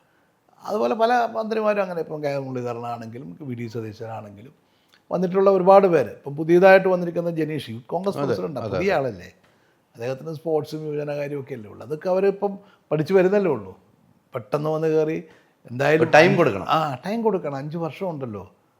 5 വർഷമൊന്നും വേണ്ട, 1 വർഷം കൊണ്ട് തന്നെ ഇവരെല്ലാം മികച്ച നല്ല ഭരണാധികാരിയായി മാറുമെന്ന് എൻ്റെ പ്രതീക്ഷ. എൻ്റെ അറിവ് കുറവാണോ എന്ന് എനിക്കറിയില്ല. രണ്ടാമനൊന്ന് നിയമസഭയിൽ എപ്പോഴും കാണുന്ന ആഭ്യന്തരമന്ത്രിയായിരുന്നു. ഞാൻ ഇതിനു മുമ്പൊക്കെ കണ്ടിരിക്കുന്നതാണ്. പക്ഷേ ഇത് 3ാം സീറ്റിലേക്ക് മാറി ചെന്നിത്തല. അതല്ല, എൻ്റെ അറിവ് ശരിയാണെന്ന് എനിക്കറിയില്ല. ഞാൻ അതുകൊണ്ട് തന്നെ പറഞ്ഞത് അത് വലിയൊരു ചർച്ച ഇവിടെ നടന്നതാണ്. അത് വല്ലാത്ത ഒരു തെറ്റായ ധാരണയാണ്. അത് ശരിയല്ല, അങ്ങനെയൊന്നുമല്ല. എപ്പോഴും രണ്ടാമത്തെ കക്ഷി ഉപനേതാവ്, ഇപ്പം പ്രതിപക്ഷത്താണെങ്കിലും ഉപനേതാവ് ലീഗിൻ്റെ ആളായിരിക്കും. അപ്പം രണ്ടാമത്തെ കക്ഷി എന്ന് പറയുന്നത് ലീഗാണ്.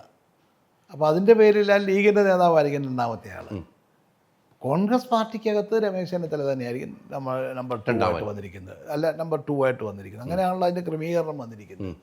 അതല്ലാതെ ഇതൊന്നും ഒരു വലിയ കാര്യമുള്ള കാര്യമൊന്നുമല്ല. അതിപ്പം അങ്ങനെ തന്നെയാണ്. ഇപ്പം ഘടകകക്ഷികളിൽ ലീഗാണ് 2ാം സ്ഥാനത്തുള്ളത്. അപ്പോൾ അവരാണ് രണ്ടാമത്തെ കക്ഷിയായിട്ട് വരുന്നത്. അപ്പം ലീഗിൻ്റെ നേതാവ് തന്നെയായിരിക്കും തൊട്ടടുത്തുള്ള സീറ്റ് വരുന്നത്. അത് അങ്ങനെ തന്നെ എല്ലാ കാലത്തും അങ്ങനെയായിരുന്നു.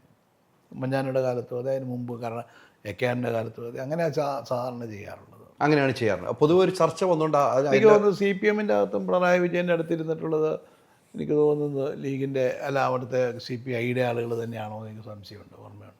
ഏതായാലും അതൊന്നും ഒരു വലിയ വിഷയമുള്ള സഖാവിൻ്റെ കാലത്ത് അങ്ങനെ ഇരുന്നിട്ടില്ല. അദ്ദേഹത്തിൻ്റെ അടുത്ത് അദ്ദേഹത്തിന് ആഭ്യന്തരമെങ്കിൽ VS-ന് ആഭ്യന്തരമായപ്പോൾ അന്ന് മുഖ്യമന്ത്രിയും ആഭ്യന്തരമൊക്കെ ഒന്ന് തന്നെയാണ്. അല്ല, VS-ൻ്റെ കാലത്ത് ഞാൻ പറഞ്ഞു. അന്ന് ആഭ്യന്തരമന്ത്രി കോടിയേരിയാണ് 2ാം സ്ഥാനത്തിരിക്കുന്നത്. കോടിയേരി ആഭ്യന്തരമന്ത്രി എന്നുള്ളതിനേക്കാൾ കൂടുതൽ പാർട്ടിയുടെ നേതാവും പോളിറ്റ് ബ്യൂറോ മെമ്പറും ഒക്കെ കൂടെയാണ്. അങ്ങനെ ഒരു പ്രാധാന്യം അവർക്ക് കൊടുക്കും. അവർ സംഘടനയ്ക്കകത്തെ സീനിയോറിറ്റിയൊക്കെ. ഈ ഇലക്ഷൻ കഴിഞ്ഞിട്ട് മുഖ്യമന്ത്രിയെ പ്രഖ്യാപനവുമായി ബന്ധപ്പെട്ട് വലിയ കോലാഹലം ഇവിടെ ഉണ്ടായി. ഇതൊക്കെ ഇപ്പോൾ കഴിഞ്ഞ കാലമാണ്. എങ്കിലും ഒന്ന് താങ്കളെ കിട്ടുമ്പോൾ ചോദിക്കും, വലിയ കോലാഹലം. അതിൽ മനം മടുത്ത ഒത്തിരി കോൺഗ്രസ് പ്രവർത്തകരുണ്ടായിരുന്നു എന്ന കാര്യത്തിൽ യാതൊരു സംശയമില്ല. എന്തുകൊണ്ട് ഇങ്ങനെ ഇത്രയും വൈകുന്നു വി ഡി സതീശന് വേണ്ടി തെരുവിലിറങ്ങി ഭയങ്കര സമരങ്ങൾ നടന്നു.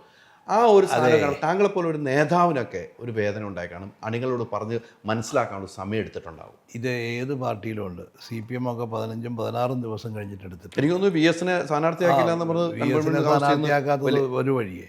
അതിനേക്കാൾ കൂടുതൽ ഞാൻ ഓർക്കുന്നത് VS അച്യുതാനന്ദൻ തോറ്റു കഴിഞ്ഞിട്ട് ഉള്ള മുഖ്യമന്ത്രി ഇവരായിരുന്നു വേണ്ടിയിരുന്നത്, നമ്മുടെ സുശീല ഗോപാലൻ. അവരെ വെട്ടിയിട്ടാണ് അന്ന് MLA ആയിട്ട് മത്സരിക്കുക പോലും ചെയ്യാത്ത നയനാരെ വീണ്ടും കൊണ്ടുവന്നത്. എത്രയോ ദിവസം കഴിഞ്ഞിട്ടാണ്. അപ്പോൾ ഇതൊക്കെ എല്ലാ കാലത്തും പാർട്ടിയുടെ മുഖ്യമന്ത്രി എടുക്കുന്നതിനെ സംബന്ധിച്ചിടത്തോളം വലിയ ചർച്ചകളും വലിയ ലോബിയും ഒക്കെ നടക്കും. അതൊന്നും ഇത് രാഷ്ട്രീയമാണല്ലോ, ഇത് പൊളിറ്റിക്സാണ്. വേറെ ഏത് സംഘടനയിലും മതസംഘടനകളിൽ പോലും ഇതെല്ലാം നടക്കുക. അപ്പോൾ അതൊക്കെ ഇതിനകത്തുള്ളതല്ലേ. അപ്പോൾ അതിനകത്ത് പിന്നെ ഈ കാലഘട്ടത്തിൻ്റെ ഒരു പ്രത്യേകത സോഷ്യൽ മീഡിയയുടെ ഒരു കാലഘട്ടമാണ്. അപ്പോൾ ഇങ്ങനെ പൊടിപ്പും തൊങ്ങലും വെച്ചില്ലാത്തതുള്ളതായ കഥകൾ ഇങ്ങനെ അങ്ങ് പ്രചരിപ്പിക്കും. ഇത് മുഴുവൻ വായിച്ചിട്ട് ആളുകൾ ഓർക്കുന്നു ഇവിടെ വലിയ കലാപമാണ്, ഇവിടെ വലിയ കൊലപാതകം നടക്കാൻ പോകുന്നത്. ഇതൊന്നും വലിയ കാര്യമൊന്നുമില്ല. പിന്നെ അത് നിങ്ങൾക്കറിയാമല്ലോ സോഷ്യൽ മീഡിയയുടെ ഒരു ഏർപ്പാട് എന്താണെന്നുള്ളത്. അത് പലതരത്തിൽ മാനിപ്പുലേറ്റ് ചെയ്യപ്പെടുന്നുണ്ട്. PR ഏജൻസികൾ ഇറങ്ങി പ്രവർത്തിക്കുന്നുണ്ട്. അവരുടെ ഫേക്ക് ഐഡികളിലൂടെ വരുന്ന പിന്നെ പ്രചരണങ്ങളുണ്ട്. ഇതിങ്ങനെ ഉണ്ട്. ഇത് മുഴുവൻ ആളുകൾ കണ്ട ആളുകൾ ഇങ്ങനെ അന്തം വിട്ട് നിൽക്കുക, എന്താ നടക്കാൻ പോകുന്നതെന്ന്. ആ കാണുന്ന കാര്യങ്ങളൊന്നും പാർട്ടിക്കകത്തൊന്നുമില്ല. ഇതിൽ കാണുന്ന വലിയ പിന്നെ വൈകാരികമായ കാര്യങ്ങളൊന്നും പാർട്ടിക്കകത്ത് അങ്ങനെയൊന്നും വന്നിട്ടില്ല. അതിപ്പോൾ നമുക്കറിയാമായിരുന്നു 2-3 ദിവസത്തിനകം തീരുമാനം ഉണ്ടാകും എന്നുള്ളതിനെക്കുറിച്ച്. പിന്നെ ഒരേ തലത്തിലുള്ള 2-3 നേതാക്കൾ നിൽക്കുകയാണെന്നേ. അപ്പോൾ അതിനകത്തൊരു തീരുമാനം എടുക്കാൻ അതിൻ്റേതായ ബുദ്ധിമുട്ടുണ്ട്, സംശയമൊന്നുമില്ല. സതീശൻ പ്രതിപക്ഷ നേതാവായിരുന്നു, രമേശ് ചെന്നിത്തല സീനിയർ നേതാവാണ്, മുൻ പ്രതിപക്ഷ നേതാവാണ്, KPC പ്രസിഡൻ്റാണ്, പിന്നെ KC വേണുഗോപാൽ ദേശീയ തലത്തിൽ പ്രധാനപ്പെട്ട സ്ഥാനത്തിരിക്കുന്നു. 3 പേരും വലിയ പ്രായ വ്യത്യാസമൊന്നുമില്ല. രമേശ് ചെന്നിത്തലയാണ് ഇത്തിരി സീനിയറായിട്ടുള്ളത്. ഇവർക്കൊന്നും വലിയ വ്യത്യാസമില്ലാതിരിക്കുന്ന ആളുകൾ. ആ താമസമേ ഉണ്ടായിട്ടുള്ളൂ. താങ്കളുടെ ജീവിതത്തിൽ ഏറ്റവും വിഷമം ഉണ്ടായ ഘട്ടം പാർട്ടിക്ക് വേണ്ടി ചെയ്തതിൽ പിന്നീട് താങ്കൾ ഉപയോഗിച്ചില്ല, അങ്ങനെ ഒരു വിഷമം ഉണ്ടായ ഘട്ടം ഏതായിരിക്കും? വിഷമം ഉണ്ടായൊരു ഘട്ടം പറഞ്ഞാൽ സത്യം പറഞ്ഞാൽ മൂവാറ്റുപുഴയിലെ എൻ്റെ തോൽവി. ഒരുപക്ഷെ എൻ്റെ ജീവിതം സമർപ്പിച്ചൊരു മണ്ണാണ് മൂവാറ്റുപുഴ. ഒരു MLA എന്നുള്ള നിലയിൽ എനിക്ക് ഇത്രമാത്രം ഞാൻ ചെയ്തിട്ടുള്ള ഒരു സ്ഥലമില്ല. കാര്യങ്ങൾ ഇത്രമാത്രം ഡെവലപ്മെൻ്റ് ആണെങ്കിലും ആളുകളുടെ ഓരോ കാര്യങ്ങളും ഞാൻ ഇടപെടാത്ത വിഷയമില്ല. ഇവിടെ വളരെ മാന്യമായിട്ട് മര്യാദയ്ക്കും ഒക്കെ അവരോട് പെരുമാറിയിട്ടുള്ളതാണ്. പക്ഷേ ആ തെരഞ്ഞെടുപ്പിന് ശേഷം ഒരു വേവ് ഉണ്ടായിരുന്നു ഇടതുപക്ഷത്തിൻ്റെ. ആ വേവിൽ മാത്രമല്ല ഫ്രാൻസിസ് ജോർജ് പെട്ടെന്ന് പാർട്ടി വിട്ട് ജനാധിപത്യ കേരള കോൺഗ്രസ് പറഞ്ഞു പോയി. നിങ്ങൾക്കറിയാമല്ലോ മൂവാറ്റുപുഴയിലെ കേരള കോൺഗ്രസ് എന്ന് പറഞ്ഞാൽ അത് ഫ്രാൻസിസ് ജോർജുമായിട്ടും ബന്ധപ്പെട്ടതാണ് അവരുടെ. അല്ലാതെ വേറെ കേരള കോൺഗ്രസ് മാണിയോ ജോസഫോ ഒന്നും കാര്യമായിട്ട് അവിടെ ഇല്ലായിരുന്നു. അപ്പോൾ ആ പെട്ടെന്നുള്ളൊരു പോക്ക്, പിന്നീടുണ്ടായ ക്യാമ്പയിനുകൾ, പിന്നെ ജിഷ വധക്കേസ് ഉൾപ്പെടെ അന്ന് പ്രതിപക്ഷത്ത് അന്നത്തെ ഭരണകക്ഷിക്കെതിരെയുള്ള ആരോപണങ്ങൾ. അന്ന് ഞാനൊരു അത്യാവശ്യം പവർഫുള്ളായിട്ടുള്ളൊരു MLA എന്നുള്ള നിലയിൽ ഈ നടക്കുന്ന മുഴുവൻ കേസ് കെട്ടുകളും എൻ്റെ തലയിൽ വരും. പിന്നെ ഈ ചാനൽ ചർച്ചകളിലൊക്കെ ഞാൻ വളരെ ആക്റ്റീവാണ്. മുഴുവൻ കേസുകൾക്കും മറുപടി പറയേണ്ടത് നമ്മളാണ്. അത് ബാർക്കോഴ മുതൽ ഇങ്ങോട്ട് പോകുന്നു സർവ്വ കേസുകൾക്കും ചാനലുകളിലിരുന്നു കൊണ്ട് മറുപടി പറയുക എന്ന് പറയുമ്പോൾ ഈ പാവപ്പെട്ട സാധാരണ ആളുകൾ ഓർക്കും ഇതിൻ്റെ ഭാഗമാണ്, ഇവനിതിനെന്തോ ലാഭം കിട്ടി വർത്തമാനം പറയുന്നതാണ്. നമ്മൾ പാർട്ടിയുടെ സ്പോക്സ്മാൻ എന്നുള്ള നിലയിൽ പാർട്ടിയെയും ഗവൺമെൻറ്റിനെയും ഡിഫെൻഡ് ചെയ്യാനുള്ള ബാധ്യത നമുക്കുണ്ട്. നമ്മൾ ആ ദൗത്യം നമ്മളെപ്പോഴും നിർവഹിക്കുന്നത്. ഇന്നിപ്പോൾ CPM-ൻ്റെ അകത്ത് ഞാൻ പറയുന്നത്, CPM-ൻ്റെ അകത്ത് പോലും കഴിഞ്ഞ ഭരണകക്ഷിക്ക് വേണ്ടിയിട്ട് വർത്തമാനം പറഞ്ഞ എത്രയോ പേര് മോശക്കാരെ പോലെ ആളുകൾ ചെന്ന് കണ്ടു. അവരവർക്ക് പാർട്ടിയെ ഡിഫെൻഡ് ചെയ്യുന്ന ഒരു ജോലി ഏറ്റെടുക്കുമ്പോൾ ഉണ്ടാകുന്ന ചില ദോഷങ്ങളത്. അപ്പോൾ ഈ മൂവാറ്റുപുഴയിലെ തോൽവി എന്ന് പറഞ്ഞാൽ ഞാനത് അർഹിക്കുന്നതാണെന്ന് ഞാൻ ഇന്നും വിശ്വസിക്കുന്നു. മൂവാറ്റുപുഴ തോൽവിയിൽ പിന്നെ ഒരു പറച്ചിലുണ്ടായ അത് ഞാൻ ചോദിക്കണമല്ലോ. ലീഗുമായിട്ടൊന്ന് ഇടഞ്ഞു, എവിടെയോ താങ്കളുടെ പ്രസംഗം ലീഗിന് വേദന ഉണ്ടാക്കി, അങ്ങനെ ഒരു പറച്ചിലുണ്ടായില്ല. അതൊക്കെ പറഞ്ഞാൽ ലീഗുമായിട്ട് പ്രസംഗമൊന്നുമല്ല, അതൊക്കെ ചെറിയ ചെറിയ കാര്യങ്ങളാണ്. അത് ഞാനൊന്നും ഇപ്പോൾ അത് തുറന്ന് പറയാൻ ആഗ്രഹിക്കുക. അതൊന്നും ഒരു വിഷയമായിട്ട് സംഭവം ചർച്ച അതൊന്നും ഒരു കാര്യമുള്ള കാര്യമല്ല. അതൊന്നും ഞാനിപ്പോൾ തുറന്ന് പറയാൻ ആഗ്രഹിക്കുന്നില്ല. അങ്ങനെ ഒരു വിഷയമൊന്നും ഉണ്ടായിട്ടില്ല. അതൊക്കെ ചെറിയ സംഭവങ്ങൾ ഉണ്ടായിട്ടുള്ള ചില സംഭവങ്ങളെ ഊതിപ്പെരിപ്പിച്ച് അതങ്ങനെ കാണുന്നു. അത് MLA ശ്രദ്ധിച്ചായിരുന്നെങ്കിൽ, അല്ല MLA നോക്കിയിരുന്നെങ്കിൽ ഞങ്ങൾക്കിത് വരില്ലായിരുന്നു, MLAക്ക് അത് സഹായിക്കാൻ കഴിയുമായിരുന്നു എന്നൊക്കെയുള്ള ചർച്ചകൾ വരും. അത് പിന്നെ ഈ സമയം മോശമാണെങ്കിൽ അല്ലെങ്കിൽ ട്രെൻഡ് നമുക്ക് മോശമാകുമ്പോൾ ഇതെല്ലാം പ്രചരണങ്ങളാവും. പല പ്രചരണങ്ങൾ. അല്ലാണ്ട് ലീഗുമായിട്ട് എനിക്ക് വളരെ നല്ല ബന്ധമായിരുന്നു. നിർമ്മല കോളേജ് KSUക്കാർ പോയി നടത്തിയ സമരം പോലും ഞാൻ അറിഞ്ഞാണെന്നുള്ള നിലയിലോട്ടാണ് അതിൻ്റെ ഒരു ഭാഗത്ത് പ്രചരണം നടന്നത്, വേറൊരു ഭാഗത്ത്. അപ്പോൾ ഇതൊക്കെ ഞാൻ പഠിച്ചിരിക്കുന്ന ഒരു കാര്യമെന്ന് വെച്ചാൽ നമ്മൾ ഒരുപാട് പവർഫുള്ളായാലും നമ്മളെല്ലാ കാര്യങ്ങളും അറ്റൻഡ് ചെയ്യുകയും എല്ലാത്തിനും ഉത്തരം കണ്ടെത്താനും ശ്രമിക്കുമ്പോൾ രാഷ്ട്രീയത്തിൽ അത് വലിയ ദോഷം ഉണ്ടാക്കുന്നുണ്ട്. ഇത് കുറേ കാര്യങ്ങൾ കണ്ടില്ല എന്ന് നടിച്ച് പല ആളുകൾ പറയും, പല സക്സസ്ഫുള്ളായിട്ടുള്ള പല MLA-മാരും ഇതൊന്നും എന്നെ ബാധിക്കുന്ന കാര്യമല്ല എന്ന് പറഞ്ഞ് സൈഡ് വഴി കടന്നു പോകുന്ന ആളുകളാണ്. കാണുമ്പോൾ തോളത്ത് വിടും ആണ്. കാരണം തെരഞ്ഞെടുപ്പ് രാഷ്ട്രീയത്തിൽ സക്സസ്ഫുൾ ആകുന്നവർ ആരോടും വിരോധമില്ല. അതേസമയം നമ്മളൊരു കാര്യം നീതി ഇതാണ്, അത് മറ്റത് തെറ്റാണ് എന്ന് നമ്മൾ പറയുകയും നീതിക്ക് വേണ്ടി നിലപാടെടുക്കുകയും ചെയ്തോ നമുക്കൊരു ഭാഗം എതിരാണ്. ഒരു വീഴ്ച ഉണ്ടാവുമ്പോൾ ഒന്ന് കൈ പിടിച്ചുയർത്തിയ ഒരു നേതാവിൻ്റെ പേര് പറഞ്ഞാൽ ആരുടെ പേര് പറയും? ഞാൻ എൻ്റെ ഒരു രീതി അനുസരിച്ചുണ്ടല്ലോ, സത്യമായിട്ടും അങ്ങനെയൊന്നും ഞാൻ ആരുടെയും പിന്തുണ ആഗ്രഹിച്ചിട്ടുമില്ല, പിന്തുണ തേടിയിട്ടുമില്ല. എന്നെ ഇങ്ങനെ ആരെങ്കിലും താങ്ങുമെന്നും ഞാൻ പ്രതീക്ഷിക്കുന്നുമില്ല, അന്നുമില്ല ഇന്നുമില്ല. രാഷ്ട്രീയത്തിൽ അങ്ങനെയൊന്നും നമ്മൾ പ്രതീക്ഷിച്ചിട്ട് കാര്യമില്ല. നമ്മൾ സ്വന്തം കാലിൽ നിൽക്കാനുള്ള ശക്തി ഉണ്ടായി പോവുക എന്നുള്ളതല്ലാതെ നമ്മളിങ്ങനെ ആരെങ്കിലും നമ്മളെ സഹായിച്ച് കളയും, നമ്മളെ താങ്ങും, നമ്മുടെ വീഴ്ചകളിൽ അവൻ സഹായിയായിട്ടുണ്ടാകും എന്നൊന്നും നമ്മൾ പ്രതീക്ഷിക്കാനും പാടില്ല. ഉള്ളവരൊക്കെ ഉണ്ട്. അപ്പം എനിക്ക് ഏതെങ്കിലും ഒരു നേതാവിൻ്റെ പേരെങ്ങനെ എനിക്കെടുത്ത് പറയാൻ പറ്റില്ല. എൻ്റെ അടുത്ത സുഹൃത്തുക്കളാണ് രമേശ് ചെന്നിത്തല ഉണ്ടായിരുന്ന, ജി കാർത്തികേയനുള്ള എൻ്റെ അടുത്ത സുഹൃത്തുക്കളാണ്. എൻ്റെ വളരെ ജൂനിയേഴ്സായിട്ടുള്ളവരാണ് ബാക്കിയുള്ള. ഇപ്പോൾ സതീശനാണെങ്കിലും വേണുവാണെങ്കിലും ഇവരെല്ലാം നമ്മളൊക്കെ സമകാലികരാണ്, നമ്മുടെ ജസ്റ്റ് താഴെ ജൂനിയേഴ്സായിട്ട്. ഇതൊക്കെ ഞങ്ങളൊരു കുടുംബം പോലെ കഴിഞ്ഞിട്ടുള്ളവരാണ് ഞങ്ങളെല്ലാവരും. അതിൻ്റെ അകത്തൊന്നും പ്രത്യേകിച്ച് അന്നത്തെ പഴയ കാലത്തൊക്കെ അങ്ങോട്ടും ഇങ്ങോട്ടും താങ്ങുകയും സഹായിക്കുകയും, നമുക്ക് നമ്മുടെ സഹപ്രവർത്തകർ ഒരു വിഷമം ഉണ്ടായിക്കഴിഞ്ഞാൽ ഉടനെ എല്ലാവരും വന്നിട്ട് അതിൻ്റെ അകത്ത് ദുഃഖത്തിൽ പങ്കുചേരുകയും നമ്മുടെ സന്തോഷത്തിൽ നമ്മുടെ കൂടെ നിൽക്കുകയൊക്കെ ചെയ്യുന്നവരാണ്. ഇന്ന് അതൊക്കെ പോയി. ഇന്ന് അങ്ങനത്തെ ഒരു രാഷ്ട്രീയമേ ഇല്ല. കാരണം നമ്മുടെ നേരത്തെ പറഞ്ഞ സ്വന്തം കാര്യം നോക്കിയാൽ മാത്രമേ നിൽക്കാൻ പറ്റൂ. ഇപ്പം ഞാൻ പറഞ്ഞല്ലോ, ഇപ്പം നമ്മൾ ഒരു സീറ്റ് നഷ്ടപ്പെട്ട് കഴിഞ്ഞാൽ നമ്മൾ ദുഃഖിക്കുന്നു എന്ന് കണ്ടു കഴിഞ്ഞാൽ അതിൽ സന്തോഷിക്കുന്ന ഒരുപാട് പേര് കാണും. അതേസമയം നമ്മൾ ദുഃഖിക്കുന്നില്ല എന്ന് കാണുമ്പോൾ അവർക്ക് സംശയടാ ഇവൻ എന്താടാ പിന്നെ ഒരു പിന്നെ ചലനമില്ലാതെ നിൽപ്പുണ്ടല്ലോ എന്ന് ഓർത്ത് അപ്പോഴവന് വിഷമമായിരിക്കും അന്നേരം. അപ്പം ഞാൻ പലപ്പോഴും ആ സ്റ്റാൻഡുകൾ പലപ്പോഴും എടുക്കാറുള്ളത് മറ്റുള്ളവനെ സന്തോഷിപ്പിക്കണ്ട എന്നുള്ളത് കൊണ്ട് തന്നെ. നമ്മുടെ ദുഃഖം കണ്ട് അവൻ സന്തോഷിക്കേണ്ട കാര്യമില്ല. അപ്പം നമ്മുടെ മുഖം നമുക്ക് മാറിയാലോ. അപ്പം ഏറ്റവും ഇഷ്ടപ്പെട്ട മുഖ്യമന്ത്രി ആരായിരുന്നു? മുഖ്യമന്ത്രി അങ്ങനെ ഞാനൊരു പേരെടുത്ത് ഞാൻ ആരുടെയും പറയുന്നില്ല. ഓരോരുത്തർക്കും ഓരോ പ്രത്യേകതകളാണ്. ഇപ്പോൾ ലീഡർക്കുള്ളൊരു പ്രത്യേകതകൾ ഉമ്മൻചാണ്ടിക്ക് വേറൊരു പ്രത്യേകതയാണ്, AK ആൻ്റണിക്ക് വേറൊരു പ്രത്യേകതയാണ്, അതുപോലെ തന്നെ പിണറായി വിജയന് വേറെ ചില പ്രത്യേകതകളുണ്ട്. ഞാൻ ആരെയും മോശക്കാരായിട്ട് കാണുന്നില്ല. പിണറായി വിജയനും നല്ല ക്വാളിറ്റിയുള്ള ഒരാളാണ്. ഓരോരുത്തർക്കും ഓരോ പിന്നെ അവരുടേതായ രീതിയിലുള്ള ഗുണങ്ങളും മഹത്വമുള്ള ആളുകളാണ്. ഉമ്മൻചാണ്ടിയുടെ കാര്യം വെച്ച് കഴിഞ്ഞാൽ ഇതുപോലെ കഷ്ടപ്പെടാനും നമുക്ക് അപ്രോച്ച് ചെയ്യാനും പറ്റുന്ന വേറൊരു മുഖ്യമന്ത്രി ഇല്ലായിരുന്നു ഉമ്മൻചാണ്ടി. അതാണ് ഉമ്മൻചാണ്ടിയെ വലിയ ജനകീയനാക്കിയതും. ഒരു പക്ഷേ അദ്ദേഹത്തിന് ഒരു വലിയ സെറിമോണിയലായിട്ടുള്ളൊരു സെൻഡ് ഓഫ് കേരള ജനത കൊടുത്തതും അദ്ദേഹത്തിൻ്റെ ആ ഇടപെടലുകൊണ്ടാണ്. കാരണം അദ്ദേഹം, ഞാൻ പറഞ്ഞു, ഒരു മരിച്ച വീട്ടിലോ ഒരു കല്യാണ വീട്ടിലോ കേരളത്തിലൊരു പക്ഷേ അദ്ദേഹം പോകാത്ത വീടുകൾ ചുരുക്കമായിരിക്കും.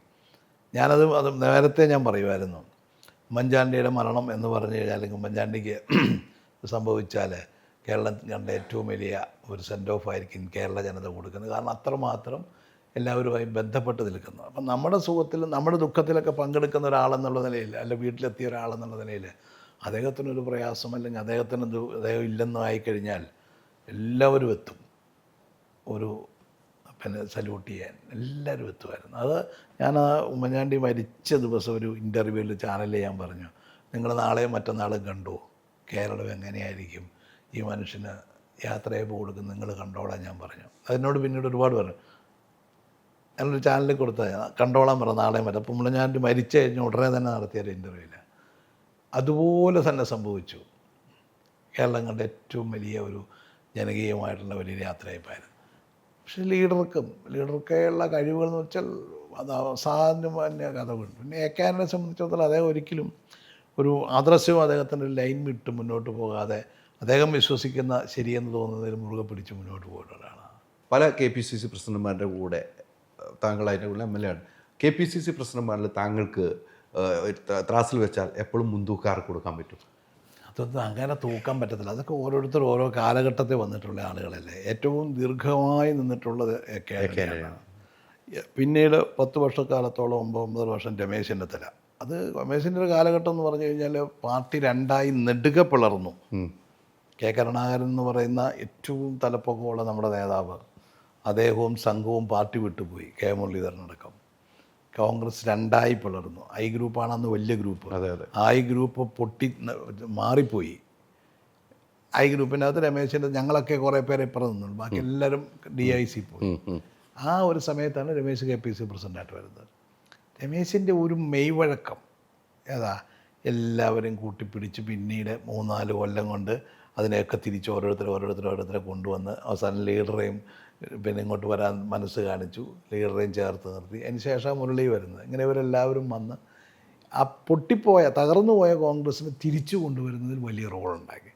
പിന്നെ പാർട്ടിയെ സംബന്ധിച്ചിടത്തോളം ഉള്ള ഒരുപാട് പിന്നെ KPCC ഓഫീസിൻ്റെ സ്ട്രക്ചർ മുരളിയാണ് പണിതെങ്കിൽ പോലും അതിൻ്റെ ഫർണിഷിങ്, അതിൻ്റെ ബാക്കി മുഴുവൻ കാര്യങ്ങളും ചെയ്തത് നമ്മുടെ ജയ്ഹിന്ദ് ചാനൽ വീണ്ടും ആരംഭിച്ചത്, നമ്മുടെ രാജീവ് ഗാന്ധിയുടെ പേരിലുള്ള ഞങ്ങളുടെ സെൻറ്റർ അവിടെ നമ്മുടെ നെയ്യാർ ഡാമിൻ്റെ ഇവിടെയുള്ള വലിയ സെൻറ്ററാണ്.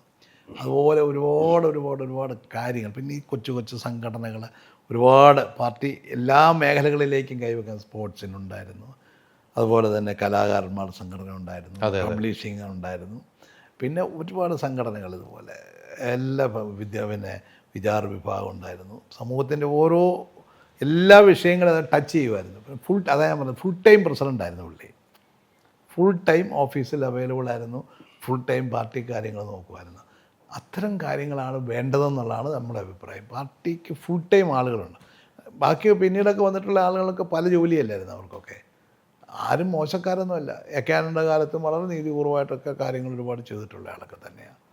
അദ്ദേഹം ഗ്രൂപ്പിൻ്റെയൊക്കെ നേതാവായിരുന്നെങ്കിൽ പോലും അദ്ദേഹം തീരുമാനം എടുക്കുമ്പോൾ ഒരിക്കലും അതിൻ്റെ അകത്ത് ഗ്രൂപ്പിൻ്റെ അതിപ്രസരം കൊണ്ടുവരികയില്ല. നീതി ഏതാണെന്ന് തോന്നിയാൽ അതിൻ്റെ ഭാഗത്തേക്ക് നിൽക്കാൻ പുള്ളി ശ്രദ്ധിക്കുമായിരുന്നു. തൂഫാൻ എന്ന സംഭവം വലിയ രീതിക്ക് ചർച്ച ചെയ്യപ്പെടുന്നു. ഇപ്പോൾ നമ്മളൊക്കെ അതിൽ സന്തോഷിക്കുന്നതാണ്. തൂഫാൻ എന്നൊരു വലിയ ഘട്ടത്തിലാണ് രമേശ് ചെന്നിത്തലയുടെ പോരാട്ടം. അതിൻ്റെ ഇടയിൽ ഇവിടെ കൊച്ചിയിലൊരു യോഗം ചേരുകയും മുൻ KPCC പ്രസിഡന്റ് പേരിലൊരു യോഗം ചേരും, വലിയ വിവാദങ്ങളൊക്കെ ഉണ്ടായി. ചെന്നിത്തല തന്നെ പറഞ്ഞത് എൻ്റെ അറിവോടുകൂടി, എൻ്റെ പോലീസ് ഉദ്യോഗസ്ഥരുടെ അറിവോടുകൂടി അല്ല എന്ന് വരെ ചെന്നിത്തല തന്നെ പറയുകയുണ്ടായി. അത്തരം ഒരു കീഴ്വഴക്കമൊക്കെ ഈ പാർട്ടിയിൽ ഉണ്ടാകുന്നത് വിഷമിപ്പിക്കില്ലേ? അങ്ങനെയൊന്നും ഒരു ഗൗരവമായിട്ട് എടുക്കേണ്ട കാര്യമൊന്നുമല്ല. അതിപ്പം കുറേ ആളുകൾ കൂടിയിരിക്കുന്നു. അപ്പം ഒരുപക്ഷെ അവർക്ക് അവൈലബിളായുള്ള ലീഡറെ കിട്ടിക്കാണും, അദ്ദേഹത്തെ വിളിച്ചിരിക്കുക. അദ്ദേഹം ഇതൊന്നും അറിഞ്ഞുകൊണ്ടും വരുന്നൊന്നും ആയിരിക്കില്ല, ഒരിക്കലും അറിഞ്ഞിട്ടൊന്നും ആയിരിക്കില്ല. പക്ഷേ അതെന്നാ നമ്മൾ ശ്രദ്ധിക്കേണ്ട ഒരു കാര്യമുണ്ടല്ലോ. കഴിഞ്ഞ 10 വർഷം കേരളത്തിലെ ഈ മദ്യമാഫിയേക്കാൾ അപ്പുറത്ത് ഈ ലഹരി മാഫിയകളെ നിയന്ത്രിച്ചിരുന്നതിൻ്റെ അകത്ത് CPMൻ്റെ സംഘടനകൾക്ക് വലിയ റോളുണ്ട്. കാരണം എന്ന് വെച്ചുകൊണ്ട് CPMകാരെല്ലാം ഈ പണി നടത്തുന്നവരാണെന്ന് ഞാൻ പറയത്തില്ല. ഞാൻ ഈ DYFIയുടെ നേതാക്കന്മാരുമായിട്ട് സംസാരിച്ചിട്ടുണ്ട്. ഇത്തരം മേഖലകളിൽ നിൽക്കുന്നവർ അവർക്ക് സുരക്ഷിതത്വത്തിന് വേണ്ടി അധികാരമുള്ള പാർട്ടിയിലേക്ക് കയറുകയാണ്. അതൊരു രീതിയാണ് അവരുടെ. എല്ലാ മയക്കുമരുന്നും അവർക്കറിയാം, പിടിക്കപ്പെടാതിരിക്കാനും പിടിച്ചാൽ രക്ഷപ്പെടാനും ഒക്കെ അവർ DYFIയുടെ ഭാഗമാകുന്നു, SFIയുടെ ഭാഗമാകുന്നു. അവർക്ക് വേണ്ടി ഗുണ്ടായുസത്തിന് പോകുന്നു. അപ്പം ചില ഗുണ്ടായുസത്തിനൊക്കെ എളുപ്പത്തിൽ ഇങ്ങനെ ആളെ കിട്ടുന്നതായതുകൊണ്ട് അവരും അതിനെ പ്രോത്സാഹിപ്പിക്കുന്നു. അപ്പോൾ പാർട്ടിക്ക് വേണ്ടി ഞാൻ തല്ലുകൊള്ളവനാണെന്ന് പറഞ്ഞുകൊണ്ട് ഇപ്പോൾ അവർ ത്യാഗത്തിൻ്റെ കഥ പറയാൻ തുടങ്ങും. കാരണം പണി ഇതൊക്കെ ആയിരിക്കും. പക്ഷേ പാർട്ടിക്ക് വേണ്ടി 2 വഴക്കുണ്ടാക്കാൻ പോകും, 2 അടിയുണ്ടാക്കാൻ പോകും, ആരെങ്കിലും പാവപ്പെട്ട KSUക്കാരന് മുഖത്ത് കയറാൻ പോകും. ഇതൊക്കെ ചെയ്യുവർ. എന്നിട്ട് ഇവർ പാർട്ടിയുടെ ആളുടെ എന്ന് പറഞ്ഞതുപോലെ അത്തരം ടീമുകൾ പലരും അധികാരം മാറിയപ്പോൾ എങ്ങനെയെങ്കിലുമൊക്കെ ഈ അധികാര സ്ഥാനത്തോട് ചേർന്ന് നിൽക്കാൻ വേണ്ടി ശ്രമിക്കും. അപ്പം നമ്മൾ ലീഡേഴ്സ് ശ്രദ്ധിക്കേണ്ട കാര്യം എന്താണെന്ന് വെച്ചാൽ വരുന്ന ആളുകളൊക്കെ ഇവൻ എവിടെ ആയിരുന്നെന്നും എന്താണ് ഇവൻ്റെ ലക്ഷ്യം എന്നുള്ളത് നമ്മൾ തിരിച്ചറിയണം എന്നുള്ളത് മാത്രമേ ഉള്ളൂ. ഇപ്പോൾ അദ്ദേഹം പങ്കെടുത്തിട്ടുള്ള അദ്ദേഹത്തെ പോലെ പങ്കെടുത്ത നേതാവൊക്കെ എന്ന് പറഞ്ഞാൽ നമുക്കറിയാമല്ലോ. അദ്ദേഹം ഇതൊന്നും അറിഞ്ഞു വന്നിട്ടുള്ളതായിരിക്കില്ല. അദ്ദേഹത്തിന് അടുപ്പമുള്ള ആളുകളായിരിക്കും അദ്ദേഹത്തോട് വിളിച്ചിരിക്കുന്നു. അവരും തൂഫാൻ്റെ പേര് പറഞ്ഞുകൊണ്ടാണ് അതിൽ അപ്പം അവർ പറഞ്ഞ് നമുക്കിതിന് അപ്പം നല്ല ആശയമാണ് കേൾക്കുമ്പം. പക്ഷേ വന്നിരിക്കുന്നവന്മാർ ഈ പണിയുള്ളവരായിരുന്നുള്ളത് ചിലപ്പോൾ അറിഞ്ഞിരിക്കണമെന്ന് നിർബന്ധമില്ല. അത് പിന്നെ മാധ്യമങ്ങൾ പുറത്തു കൊണ്ടുവന്നല്ലേ ഉള്ളൂ. ഈ ദേശീയ തലത്തിലും കോൺഗ്രസ്സിന് വലിയ ഇടിവാണുണ്ടായിരിക്കുന്നത്. ദേശീയ തലത്തിൽ നമുക്കും ഈ നടന്ന ഇലക്ഷനൊക്കെ കോൺഗ്രസ്സിന് വലിയ തിരിച്ചടിയാണ് ഉണ്ടായിക്കൊണ്ടിരിക്കുന്നത്. ആ ദേശീയ തലത്തിലൊരു വീഴ്ച താങ്കളെപ്പോലൊരു നേതാവ് എങ്ങനെയാണ് കാണുന്നത്? ദേശീയ തലത്തിൽ അത് ഞാൻ പറയാമല്ലോ, അത് ഒരു പരിധി വരെ രാജ്യത്തെ കമ്മ്യൂണലായിട്ട് ഡിവൈഡ് ചെയ്യാൻ ശ്രമിച്ചു, പ്രത്യേകിച്ച് ഉത്തരേന്ത്യ. അതാണ് BJP നടത്തിയത്. അതുകൊണ്ട് BJP ഒരു വിപ്ലവവും നടത്തിയിട്ടില്ല.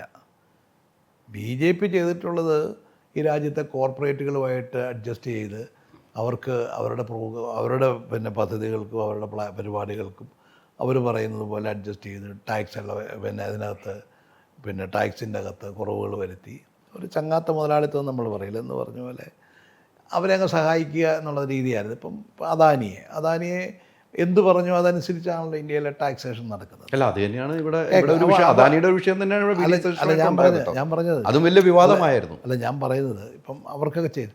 അപ്പോൾ അതിനകത്ത് BJP എങ്ങനെയാണ് കൃത്യമായ പെർസെൻറ്റേജ് അങ്ങോട്ട് പോവുക. ഇപ്പോൾ BJP അഴിമതിയില്ല എന്ന് പറയുമല്ലോ. ഇന്ത്യയിലെ കോർപ്പറേറ്റുകളുമായിട്ട് അവർ ഒത്തുകളിച്ചുകൊണ്ടാണ് എല്ലാ കാര്യങ്ങളും നടക്കുന്നത്. അത് പെട്രോളിയത്തിൻ്റെ കാര്യത്തിലാണെങ്കിലും ഇതുപോലെയുള്ള എല്ലാ കാര്യങ്ങളിലും അവരൊത്തു കളിച്ചുകൊണ്ടാണ്, അവർക്ക് വേണ്ടിയിട്ടാണ് അവരുടെ ടാക്സേഷനും അവരുടെ ഏർപ്പാടുകളും എല്ലാം നടക്കുന്ന, അതിൻ്റെ പദ്ധതികളൊക്കെ തയ്യാറാക്കുന്ന അവർക്ക് വേണ്ടിയാണ്. അപ്പോൾ അവർക്കതിൻ്റെ വീതം ഇങ്ങോട്ട് വരികയാണ്. അപ്പോൾ അപ്പോൾ നോക്കുമ്പോൾ താഴെത്തട്ടിൽ ഒരഴിമതിയും തോന്നിയാല, വളരെ നല്ല രീതിയിലുള്ളതാണെന്ന് തോന്നുന്നു. പക്ഷേ പിന്നെ ഞാൻ ചോദിക്കട്ടെ, ഈ രാജ്യത്തെ പൊതുമേഖലാ സ്ഥാപനങ്ങൾ മുഴുവൻ, പൊതുമേഖലാ സ്ഥാപനങ്ങളെല്ലാം നല്ലതാണെന്നുള്ള അഭിപ്രായമൊന്നും എനിക്കില്ല കേട്ടോ. വെള്ളാനകളാണ് നല്ലൊരു പങ്കും, കേരളത്തിലുള്ളത് ഉൾപ്പെടെ. കേരളത്തിലുള്ള പൊതുമേഖലാ സ്ഥാപനങ്ങൾ നല്ല പങ്കും വെള്ളാനകളാണ്. അതൊക്കെ പിരിച്ചു വിടേണ്ട കാലവും അതിനൊക്കെ പൊളിച്ചെഴുതേണ്ട കാലവും കഴിഞ്ഞിരിക്കുന്നതാണ്. ദേശീയ തലത്തിൽ അവർ ചെയ്യുന്നുണ്ട്. പക്ഷേ അതൊക്കെ ഒരു നല്ല രീതിയിലല്ല ചെയ്തിരിക്കുന്നത്. പലതും അവർക്ക് വേണ്ടപ്പെട്ട ആളുകൾക്ക് പിടിയാ വിലയ്ക്കാണ് കൊടുത്തിരിക്കുന്നത്. ആ പണമൊക്കെ എടുത്തിട്ടാണ് ഈ ഡെവലപ്മെൻ്റ് എന്ന് പറഞ്ഞ് നടത്തുന്നത്. പണ്ട് പിന്നെ മൻമോഹൻ സിംഗിൻ്റെ ഒക്കെ കാലഘട്ടത്തിൽ ഒരു ഹ്യൂമൻ ഫേസുള്ള ഡെവലപ്മെൻറ്റാണ് രാജ്യത്ത് നടന്നത്. അതുകൊണ്ട് എല്ലാത്തിനും സബ്സിഡികളൊക്കെ ഒന്നും ഇപ്പം പിന്നെ പെട്രോളിനാണെങ്കിലും ഡീസലിനാണെങ്കിലും ഭക്ഷ്യധാന്യങ്ങൾക്കാണെങ്കിലും ഇതിനൊക്കെയുള്ള സബ്സിഡികളുണ്ടായിരുന്നു. മുഴുവൻ സബ്സിഡി എടുത്ത് കളഞ്ഞില്ലേ? അപ്പോൾ എത്ര കോടിയാ, ലക്ഷക്കണക്കിന് കോടി രൂപയല്ലേ ഗവൺമെൻറ്റിൻ്റെ കയ്യിലോട്ട് വരുന്നത്. പെട്രോളിന് 50% കൂടുതൽ സബ്സിഡി കൊടുത്തുകൊണ്ടിരുന്നിടത്ത് അത് വേണ്ടാന്ന് വെക്കുമ്പോഴുണ്ടാകുന്ന എന്താ ലാഭം? മറ്റ് പിന്നെ ഭക്ഷ്യധാന്യങ്ങളുടെ കാര്യത്തിൽ സബ്സിഡി വേണ്ടാന്ന് പറയുമ്പോൾ ഉണ്ടാകുന്നത്. അപ്പോൾ അതൊന്നും അവർ ശ്രദ്ധിക്കാറില്ല. അവർക്ക് പണം കയ്യിൽ വരിക, അവർ അതനുസരിച്ച് ഉപയോഗിക്കുക എന്നുള്ളതാണ്. പിന്നെ രാജ്യത്ത് പിന്നെ കമ്മ്യൂണലായിട്ട് ഇപ്പം രാമൻ്റെ പേരിൽ, സത്യത്തിൽ ശ്രീരാമൻ്റെ പേരിലാണല്ലോ ഈ BJP എന്ന് പറയുന്ന അതിൻ്റെ രഥയാത്രയൊക്കെ നടത്തിയാണതിൻ്റെ ജന്മം തന്നെ ഉണ്ടായത്. അതിൻ്റെ ഈ പാർട്ടിയുടെ അതെ ഇപ്പം എന്നാ കാണിച്ചിരിക്കുന്നത്? അവിടെ ഒരു ക്ഷേത്രം വേണം. സത്യം പറഞ്ഞാൽ സുപ്രീം കോടതി പിന്നെ രാജ്യത്തെ പ്രശ്നം തീരട്ടെ എന്നുള്ള നിലയിലുള്ളൊരു വിധിയാണ് കൊടുത്തത്, അല്ലാണ്ട് നിയമത്തിൻ്റെ അടിസ്ഥാനത്തിൽ. അത് ആ വിധിയിൽ തന്നെ പറയുന്നുണ്ട്, ഒരു ഇഷ്യൂ തീരട്ടെ എന്നുള്ള നിലയിൽ എടുത്തിരിക്കുന്ന ഒരു തീരുമാനമായിരുന്നു സുപ്രീം കോടതിയിൽ. അല്ലാണ്ട് അതിൻ്റെ ലീഗൽ പിന്നെ പോയിൻറ്റുകൾ അല്ലെങ്കിൽ അതിൻ്റെ പൂർണ്ണമായിട്ടും നിയമത്തിൻ്റെ വ്യാഖ്യാനത്തിൻ്റെ അടിസ്ഥാനത്തിൽ കൊടുത്തിട്ടുള്ളതല്ലത്. എന്നിട്ട് അവിടെ ഒരു ക്ഷേത്രം പണിതിട്ട് 4 വർഷമായില്ല നരേന്ദ്രമോദി പോയ പൂജയൊക്കെ നടത്തിയത്. അവിടെ നടത്തിയ കൊള്ളയെന്താ? അപ്പോൾ ഇവർക്ക് എന്ത് വിശ്വാസമുള്ളത്?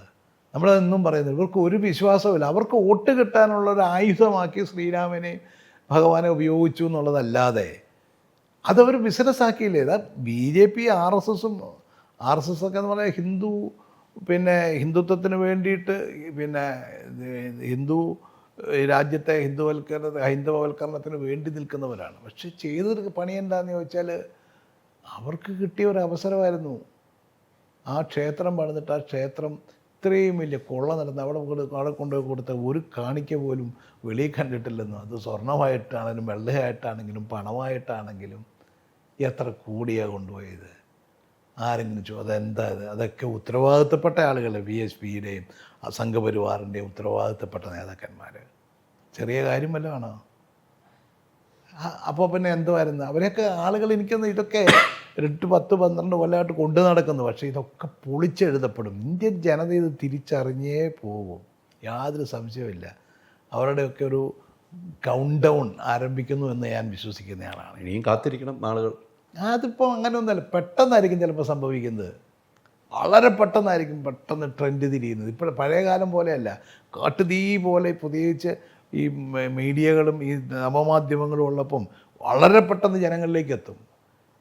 അയോധ്യയിൽ ഇത്രയും ഈ പിന്നെ അണ്ടകടാഹം ഇളകി നടത്തിയ കലാപങ്ങളും സമരങ്ങളും കൊലപാതകങ്ങളും എല്ലാം നടന്ന് അവസാനം അവിടെ ഒരു ക്ഷേത്രം സുപ്രീം കോടതി പണിയാനായിട്ട് അനുമതി കൊടുത്തിട്ട് ആ ക്ഷേത്രത്തിൻ്റെ പേര് നടന്ന കൊള്ളയെന്താണ്? ഇവർക്കെന്ത് പറയാൻ റൈറ്റിരിക്കുന്നു? BJPക്ക്, RSSന്? ഇത്രയും കേരളത്തിൽ ഇന്ത്യൻ ജനതയെ വഞ്ചിച്ചൊരു വിഭാഗമുണ്ടോ? എല്ലാം ശ്രീരാമൻ്റെ പേരിലാണ്. ആദ്യത്തെ അദ്വാനിയുടെ രഥയാത്ര ഉൾപ്പെടെ രാമക്ഷേത്രം പണിയാൻ വേണ്ടിയായിരുന്നു. അത് പണിതിട്ടുണ്ടായ അനുഭവമാണ്. ഇന്ത്യയിലെ തിരുവനന്തപുരം, കേരളം മുതൽ അങ്ങ് കാശ്മീർ മുതൽ ഇന്ത്യയുടെ എല്ലാ ഭാഗത്തു നിന്നുള്ള ലക്ഷക്കണക്കിന് പിന്നെ വിശ്വാസികൾ അവിടെ കൊണ്ടുപോയി കൊടുത്തിരിക്കുന്ന കാണിക്ക് ഒരു നയാ പൈസ കാണാനില്ലെന്ന് പറഞ്ഞാൽ എന്താ ഒരു ഈ പാർട്ടിയുടെയും ഈ സംഘടനകളിലൊക്കെ ഒരു വിശ്വാസ്യത എന്താ? അതൊക്കെ തിരിച്ചറിയും, ഉറപ്പായിട്ടും തിരിച്ചറിയും. അവർക്കൊന്നും ഇത് കള്ളത്തരമാണെന്ന് നമുക്കറിയാമായിരുന്നു. അധികാരം നിലനിർത്താൻ വേണ്ടിയിട്ടുള്ള ഏർപ്പാട് മാത്രമായിരുന്നു ഇവർക്ക് ഈ വർഗീയത, ഈ പിന്നെ ഈ മതപരമായുള്ള വേർതിരിവ് അതിനുവേണ്ടി മാത്രമാണ്. അതിന് ഏറ്റവും എളുപ്പമുള്ള ന്യൂനപക്ഷങ്ങൾക്കെതിരെ സംസാരിക്കുക, മുസ്ലിമിനെതിരെ സംസാരിക്കുമ്പോഴത്തേക്കും മറ്റുള്ളവരെല്ലാം കൺസോളിഡേറ്റ് ചെയ്യുക, നമ്മൾ സംരക്ഷകരായി നിൽക്കുക. ഇത് കുറേ കഴിയുമ്പോൾ ആളുകൾക്ക് മനസ്സിലാവുമെന്നേ. ഇത് നമുക്ക് കുറച്ച് കാലമൊക്കെ ആളുകളെ പറ്റിക്കാൻ പറ്റും, പിന്നെ ആളുകൾക്ക് തിരിച്ചറിയുമല്ലോ അതെ ഇതൊക്കെ തട്ടിപ്പാന്നുള്ളത്. ആ തിരിച്ചറിവ് പെട്ടെന്ന് അറിയാൻ അതുണ്ടാവും, ഉറപ്പായിട്ടും അധികം താമസിക്കാതെ ഉണ്ടാവും. കഴിഞ്ഞ മന്ത്രിസഭയിൽ രാഷ്ട്രീയം മാറ്റി നിർത്താൻ കഴിഞ്ഞ മന്ത്രിസഭയിൽ ഏറ്റവും ഇഷ്ടപ്പെട്ട മന്ത്രി ആരായിരുന്നു? രാഷ്ട്രീയം മാറ്റി നിർത്തി ഇക്കഴിഞ്ഞ മന്ത്രിസഭയിലാണ് പിണറായി വിജയൻ്റെ. ആരെയും അങ്ങനെ പേരെടുത്ത് പറയാനുണ്ടായിരുന്നത്? അങ്ങനെ പേരെടുത്ത് പറയാൻ പറ്റുന്ന പ്രത്യേകിച്ച് എനിക്കൊരു മന്ത്രിയെ എൻ്റെ മനസ്സിൽ, ഒന്നാമതേ വളരെ കുറച്ച് മന്ത്രിമാരെ നമ്മുടെ മനസ്സിൽ തങ്ങി നിൽക്കുന്നവിടെ ഉണ്ടായിരുന്നുള്ളൂ. സത്യം പറഞ്ഞാൽ പിന്നെ ശിവൻകുട്ടിയുടെയൊക്കെ മോഹം നമ്മുടെ മനസ്സിൽ എപ്പോഴും, കാരണം എപ്പോഴും പിന്നെ ഫേസ്ബുക്ക് ആണെങ്കിലും വിവാദമൊക്കെ ഉണ്ടാക്കി ആക്റ്റീവായിട്ട് നിന്നത് പിള്ളേർക്ക് വലിയ ഇഷ്ടമായിരുന്നു. യെസ്. കാരണം ഞങ്ങളൊക്കെ ഒരേ കാലത്ത് ഞാൻ KSU ആയിരിക്കുമ്പോൾ SFI ഒക്കെ ആയിരുന്നതാണ്. മന്ത്രി അപ്പൂപ്പനെ ഒരുപാട് ആക്ഷേപിക്കുകയൊക്കെ ചെയ്തിട്ടുണ്ടെങ്കിലും പുള്ളി ഒരു ഡൗൺ ടു എർത്ത് ആയിരുന്നു. അതുകൊണ്ട് ഞാൻ കുറ്റമൊന്നും പറയത്തില്ല പുള്ളിയെ. ആളുകൾ പുള്ളിയുടെ സംസാരിക്കുമ്പം പിന്നെ പെശക് വരുന്നു സംസാരിക്കുന്നത്, അതൊക്കെ ഒന്നാമതേ ആരോഗ്യ പ്രശ്നങ്ങളൊക്കെ ഉണ്ട്, അതിൻ്റെയൊക്കെ പേര് സംഭവിക്കുന്നതാണ്. ഞാൻ അത്തരം ട്രോളുകൾ എനിക്കിഷ്ടമുള്ള കാര്യമല്ല. ഞാനങ്ങനെ ഒരിക്കലും ആരും ട്രോളാറില്ല. ഇപ്പോൾ ഒരാൾ സംസാരിക്കുമ്പോൾ ഒരക്ഷരം തെറ്റി, പ്രത്യേകിച്ച് അസുഖമൊക്കെ ഉള്ള ആളുകൾക്ക് ചുമ്മാ സോഷ്യൽ മീഡിയയ്ക്ക് പിന്നെ വേറെ ജോലിയൊന്നുമില്ല. താങ്കൾക്ക് ഒരു ഇഷ്ടമുള്ളത് അദ്ദേഹത്തിൻ്റെ പേരിലോട് അല്ലല്ല, ഞാൻ പറഞ്ഞത് നമ്മുടെ മനസ്സിലുള്ളത്, മനസ്സിൽ മുമ്പിൽ നിൽക്കുന്നത്. ഇപ്പം പുള്ളി എന്തെങ്കിലും ചെയ്തിട്ടുണ്ടോ എന്നൊന്നും എനിക്കത്, പിന്നെ ആകപ്പാടെ MP-മാരുടെ അല്ല MLA മാരുടെ പിന്നെ ഫണ്ടുമൊക്കെ ഉപയോഗിച്ചുകൊണ്ട് കുറച്ച് കെട്ടിടങ്ങളൊക്കെ, സ്കൂൾ കെട്ടിടങ്ങളൊക്കെ അവർ പണിതിട്ടുണ്ടെന്നുള്ളതല്ല. പിന്നെ അങ്ങനെ പ്രത്യേകിച്ച് ആരെങ്കിലും അങ്ങനെ നമ്മളൊരു എടുത്തു പറയാൻ പറ്റുന്ന കാര്യങ്ങൾ അങ്ങനെ ചെയ്തപ്പം ബാക്കി എല്ലാ മന്ത്രിമാരെ സംബന്ധിച്ച് എല്ലാം ഒരു ആവറേജ് ആയിരുന്നല്ലോ. അങ്ങനെ ഒരു ഔട്ട്സ്റ്റാൻഡിങ് പെർഫോമൻസ് ഒന്നും അതിന് മുമ്പിലത്തെ കാലത്തെ മന്ത്രിസഭ G. സുധാകരനൊക്കെ നടത്തിയിട്ടുള്ളത് പോലെ ഒരു ഔട്ട്സ്റ്റാൻഡിങ് പെർഫോമൻസ് ഇപ്പം ഇങ്ങോട്ട് ചേർന്നുകൊണ്ടായിരിക്കും ഓർമ്മ വരുന്നത്. അല്ല, അതുകൊണ്ടല്ല. അദ്ദേഹം ഈ PWDയിലൊക്കെ അഴിമതി ഒരു പരിധിവരെ ഇല്ലാതാക്കിയത്. PWD എന്ന് പറഞ്ഞാൽ മൊത്തം അഴിമതിയായിരുന്നു. എൻ്റെ അനുഭവങ്ങൾ വെച്ച് ഞാൻ പറയുകയാണ്, മൊത്തം അഴിമതിയായിരുന്നു. അതൊക്കെ ഒരു പരിധിവരെ നിയന്ത്രിക്കുന്ന കാര്യത്തിൽ വലിയ റോൾ എടുത്തിട്ടുണ്ട് അദ്ദേഹം. അത് തീർച്ചയായിട്ടും അദ്ദേഹത്തിന് അഭിമാനിക്കാൻ പറ്റുന്നത് തന്നെയായിരുന്നു ആ കാര്യമൊക്കെ. അത് നമ്മളൊക്കെ അന്ന് പറയാറുള്ളതാണ്. പിന്നെ അദ്ദേഹം സഹകരണത്തിൻ്റെയൊക്കെ മന്ത്രിയുണ്ട്. അപ്പോൾ ആ കാലത്ത് അദ്ദേഹത്തിന് പ്രത്യേകത ഉണ്ടായിരുന്നു. ഇപ്പോൾ സഹകരണ മേഖല എന്ന് വെച്ചാൽ ഗവൺമെൻറ്റിൽ ഒരുപാട് അനാവശ്യ ഇടപെടൽ നടത്താൻ പറ്റുന്നൊരു സ്ഥലമാണ്. അപ്പോൾ അദ്ദേഹത്തിൻ്റെ അടുത്ത് ഇപ്പം നമ്മുടെ ഒരു കോൺഗ്രസിൻ്റെ ഒരു സഹകരണ സംഘം നല്ല രീതിയിൽ പ്രവർത്തിക്കുന്നതാണെങ്കിൽ അതിനോട്ട് പാര വെക്കാൻ വേണ്ടി ചെന്ന് കഴിഞ്ഞാൽ അദ്ദേഹം അത് നല്ല രീതിയിൽ പോകുന്ന സാധനം, വെറുതെ ആവശ്യമില്ലാത്തതായിരുന്നു, പ്രശ്നം ഉണ്ടാക്കണ്ട എന്ന് പറയുന്നൊരു രീതി ഉണ്ടായിരുന്നു. പറയാനുള്ള തൻ്റെയോടും അതിൻ്റെ സീനിയോറിറ്റി ഉണ്ടായിരുന്നു. അതുകൊണ്ട് പിന്നെ ഒരു പാർട്ടിക്കാരനും അദ്ദേഹത്തിന് അതിലോട്ട് കയറിയല്ലോ, അങ്ങോട്ട് പറയുമല്ലോ, നീ എന്തേ കാണിക്കുന്നതെന്ന് ചോദിക്കാനുള്ളൊരു സ്വാതന്ത്ര്യം ഉണ്ടായിരുന്നു, അദ്ദേഹത്തിനുണ്ടായിരുന്നു. അതിപ്പം അദ്ദേഹം പറഞ്ഞത് കഴിഞ്ഞ പ്രാവശ്യം അങ്ങനെ ഔട്ട്സ്റ്റാൻഡിങ് ഫിഗേഴ്സൊന്നും അങ്ങനെ ഇതൊന്നും വന്നിട്ടില്ല. ഞാൻ പിന്നെ വലിയ നല്ല മന്ത്രിയായിട്ടൊന്നുമല്ല ഞാൻ ശിവൻകുട്ടിയെ പറഞ്ഞത്. ശിവൻകുട്ടിയൊക്കെ നമ്മുടെ മനസ്സിൽ ഇങ്ങനെ മനസ്സിൽ നിൽക്കുന്ന ഒരാളാണ്, മനസ്സിൽ നിൽക്കുന്നതുകൊണ്ട് പറഞ്ഞായിരിക്കും. താങ്കൾ നിയമസഭയിൽ ഉള്ള സമയത്ത് താങ്കൾ നടത്തിയ പ്രസംഗത്തിൽ താങ്കളുടെ മനസ്സിൽ എന്നും ഓർത്തിരിക്കുന്ന പ്രസംഗത്തിൽ ഏതായിരിക്കും? രണ്ടിലെയും പറയുകയാണെങ്കിൽ. നമ്മൾ പല കാര്യങ്ങളെക്കുറിച്ച് സംസാരിക്കുമല്ലോ. ഞാൻ മൂവാറ്റുപുഴ ജില്ലയ്ക്ക് വേണ്ടി വലിയ വാദം നടത്തിയായിരുന്നു. അതായിരുന്നു നമുക്കൊരു അനൗദ്യോഗിക സ്വകാര്യ ബില്ല് അവതരിപ്പിക്കാനുള്ള അവസരം കിട്ടി, മൂവാറ്റുപുഴ ജില്ല. അത് പിന്നീട് വലിയ ചർച്ചയാകുകയും പിന്നെ അത് വലിയ ആവശ്യമാകുകയും ഇപ്പം ഈ ഗവൺമെൻറ് വന്നപ്പം പിന്നെ അദ്ദേഹത്തിൻ്റെ നയപ്രഖ്യാപനത്തിൽ, ഗവർണർ നയപ്രഖ്യാപനത്തിൽ പുതിയ ജില്ലകളും താലൂക്കുകളും അതിനെക്കുറിച്ചൊരു കമ്മീഷൻ പഠിക്കാൻ വേണ്ടി വരുമെന്ന് പറഞ്ഞല്ലോ. അപ്പോൾ മൂവാറ്റുപുഴ ജില്ലയുടെ നമ്മുടെ പഴയ ഡിമാൻഡ് വീണ്ടും ഉയർന്നു വന്നിരിക്കുന്ന ഒരു സമയമാണ്. എനിക്ക് തോന്നുന്നത് ഭാഗ്യമുണ്ടെങ്കിൽ നമുക്ക് മൂവാറ്റുപുഴയും മലപ്പുറത്തും ഒക്കെ ഓരോ ജില്ലകൾ കൂടി വരാൻ സാധ്യതയുണ്ട്. അതിന് നമുക്ക് അത് ആദ്യകാലത്തൊക്കെ ഉണ്ടായിരുന്നെങ്കിൽ പോലും രണ്ടാമത് ആ വിഷയം നമുക്ക് ടേക്കപ്പ് ചെയ്യുന്നത് ഞാനാണ്. നിയമസഭയിൽ നമുക്ക് ഏറ്റവും ശ്രദ്ധേയമായിട്ടുള്ളൊരു കാര്യമായിരുന്നത്. അപ്പോൾ അത് നമുക്ക് അതുപോലെ തന്നെ അവിടെ നമ്മളെപ്പോഴും പൈനാപ്പിളും മൂവാറ്റുപുഴ ജില്ല, അതുപോലെ തന്നെ കൊച്ചി മെട്രോ മൂവാറ്റുപുഴയ്ക്ക് നീട്ടുന്നത്, ഇതൊക്കെ നമ്മുടെ വിഷയങ്ങളായിരുന്നു. കൊച്ചി മെട്രോ ആണെങ്കിൽ ഇപ്പം തൃപ്പൂണിത്തുറ വരെ എത്തിയിട്ടുണ്ട്. തൃപ്പൂണിത്തുറ നേരെ ഒറ്റ സ്ട്രൈറ്റ് റോഡാണ് മൂവാറ്റുപുഴയ്ക്ക്. അത് അവിടെ ചെന്നേ അവസാനിക്കുകയുള്ളൂ. എന്നാലേ ഇതിന് നമ്മൾ ഉദ്ദേശിക്കുന്ന ഉദ്ദേശിക്കുള്ളൂ. അതെന്ന് പറഞ്ഞാൽ ഇപ്പോഴും ചർച്ച വന്നപ്പോൾ മനസ്സിലൊരു സന്തോഷമായിരിക്കും. തീർച്ചയായും മൂവാറ്റുപുഴയ്ക്ക് വേണ്ടിയുണ്ട്. അതിൻ്റെ പിന്നെ ജില്ലാ രൂപീകരണത്തിന് വേണ്ടിയുള്ള സമിതിക്കകത്ത് ഒരു കമ്മിറ്റി ഉണ്ട്. ഞാൻ അതിൻ്റെ പ്രധാനപ്പെട്ട ആളാണ്. ഇപ്പോഴും ഉണ്ട്. ലീഡറിൻ്റെ കൂടെ ഒക്കെ ഒത്തിരി നാൾ നടന്ന ഒരാളാണ്. ലീഡർ രസകരമായിട്ട് പറഞ്ഞ കാര്യം ഓർക്കുവാണെങ്കിൽ വഴക്ക അല്ലേ, താങ്കൾ വിളിച്ചിട്ട് എങ്ങനെയാണ് ജോസഫ് എന്നായിരിക്കും വിളിക്കുക, എന്താണെന്ന് അറിയാം, പറഞ്ഞ് രസകരമായിട്ട് പറഞ്ഞൊരു മുഹൂർത്തം ഓർക്കുകയാണ്, ഏത് ഓർക്കും? ലീഡർ എപ്പോഴും പറഞ്ഞവൻ, ഞാൻ ഇതിനകത്ത് കോൺഗ്രസിൻ്റെ അകത്ത് ഈ കാർത്തികേയൻ രമേശ് ഞങ്ങളുടെ ഒരു ടീം തിരുത്തലവാദിയൊക്കെ ആയിട്ട് നിൽക്കുന്നു. അപ്പം ലീഡർക്ക് അത് ഇഷ്ടപ്പെടാതെ പോയൊരു കാര്യം, ഒരു വരുന്ന ലീഡറുമായിട്ടായിരുന്നില്ല എൻ്റെ ഒരു വഴക്ക് വന്നിരുന്നത്. അപ്പം ലീഡർ എപ്പോഴും പറയും അവൻ ഏകദൈവ വിശ്വാസിയാണ് എന്ന് വെച്ച് കഴിഞ്ഞാൽ ആ കൂട്ടത്തിലേ നിൽക്കുള്ളൂ, അവൻ ഇടയ്ക്ക് വേറെ എങ്ങോട്ടും ചായത്തില്ല എന്നുള്ള അർത്ഥത്തിൽ അവൻ ഏകദൈവ വിശ്വാസിയാണ്, പറഞ്ഞ കാര്യമില്ല. പിന്നെ പറയും ഇപ്പം ഇടയ്ക്ക് തമാശയായിട്ട് വായിക്കാം ബനാന എന്നൊക്കെ കൂട്ടി തമാശ ബനാനൻ എന്നൊക്കെ വിളിച്ചിട്ട് പുള്ളി എപ്പോഴും ഒരു തമാശ പറയുക, ഒരു വാക്ക് പറച്ചിലൊക്കെ ഉണ്ട്. പിള്ളേർ പറയുക അതെ ഇലയിടാൻ നേരത്ത് അവൻ വേറെ പണിക്ക് പോകും എന്ന് വെച്ച് കഴിഞ്ഞാൽ നമ്മൾ ഈ തിരുത്തലവാദമൊക്കെ നടത്തി തെറ്റിപ്പോകുന്നുണ്ട്. പുള്ളിക്ക് ഇഷ്ടമായിരുന്നു, നമ്മളതുപോലെ പിന്നെ ടീമിന് വേണ്ടി അങ്ങ് നിൽക്കുന്ന ആളാണ്. പക്ഷേ എപ്പോഴും ഈ ടീമിൻ്റെ കൂടെ ആയതുകൊണ്ട് ഞാൻ എപ്പോഴും വേറെ എങ്ങോട്ടും ചിന്തിക്കത്തില്ല, വേറൊരു അഡ്ജസ്റ്റ്മെൻറ്റിനും പോകത്തില്ല, ഈ ടീമിൻ്റെ കൂടെ ഇങ്ങനെ നിൽക്കത്തേ ഉള്ളൂ. അപ്പം പുള്ളി ഇടയ്ക്കിടയ്ക്ക് പറയും അവൻ എന്തെങ്കിലും കൊടുക്കാമെന്ന് വിചാരിച്ചാൽ ആ സമയത്ത് ഇവൻ വേറെ പണിക്ക് പോകുമെന്ന് പറയില്ല. അപ്പോൾ ഇടുന്ന സമയത്ത് എന്തെങ്കിലും ഒരു പണിക്ക് ഇതൊക്കെ ലീഡർ സാറ് നമ്മോട് പറയുന്ന കാര്യങ്ങളായിരുന്നു. പക്ഷെ നമ്മൾ ഇഷ്ടമായിരുന്നു, രസകരമായ കാര്യങ്ങൾ പറയും. എപ്പോഴും പറയും നമ്മൾ ഫൈറ്റ് ഇപ്പം ഇങ്ങനെ വരുമ്പോഴേ എന്താ ബനാനൻ എന്ന് വിളിക്കുക, ആദ്യം വഴക്കൻ എന്നുള്ളതിന് പുള്ളി ഇംഗ്ലീഷ് കൂട്ടി പറയും എപ്പോഴും. എപ്പോഴും തമാശയായിട്ട് സംസാരിക്കുള്ളൂ. പിന്നെ വളരെ ഗൗരവമായിട്ട് നമ്മൾ പറയുന്ന കാര്യങ്ങളൊക്കെ ശ്രദ്ധിക്കുകയും തീരുമാനം അപ്പം ഉണ്ടാകുകയും ചെയ്യും. അപ്പം തീരുമാനം ഉണ്ടാകും. നമ്മൾ അങ്ങനെ ഒരു അനാവശ്യ കാര്യങ്ങൾ പറയുകയോ ജീവിതത്തിൽ ഇന്ന് വരെ ഒരു മോശപ്പെട്ട രീതിയിൽ ഒരാക്ഷേപത്തിന് ഇട കൊടുക്കുന്ന ഒരു കാര്യത്തിൽ ഞാൻ ഇടപെടാറില്ല. ഇനി രണ്ടും നേതാക്കന്മാരെ കുറിച്ച് ചോദിക്കാം. ഒരു ചോദ്യത്തിനുള്ള ഒരു ഉത്തരം പറഞ്ഞാൽ എം എം മണിയെക്കുറിച്ച് താങ്കളുടെ കാഴ്ചപ്പാട്? എനിക്കിഷ്ടമുള്ള ഒരാളാണ്, എനിക്കൊരു പണക്കവും ഇല്ല. പുള്ളിയുടെ സംഭാഷണ രീതിയും നാടൻ ശീലങ്ങളും ഒക്കെ എനിക്കങ്ങനെ പുള്ളിയുടെ നമ്മുടെ സുഹൃത്താണ്, ഞങ്ങളുടെ നാട്ടിൽ നിന്ന് പോയതാണല്ലോ പുള്ളി, കടന്നുകാരനാണ്.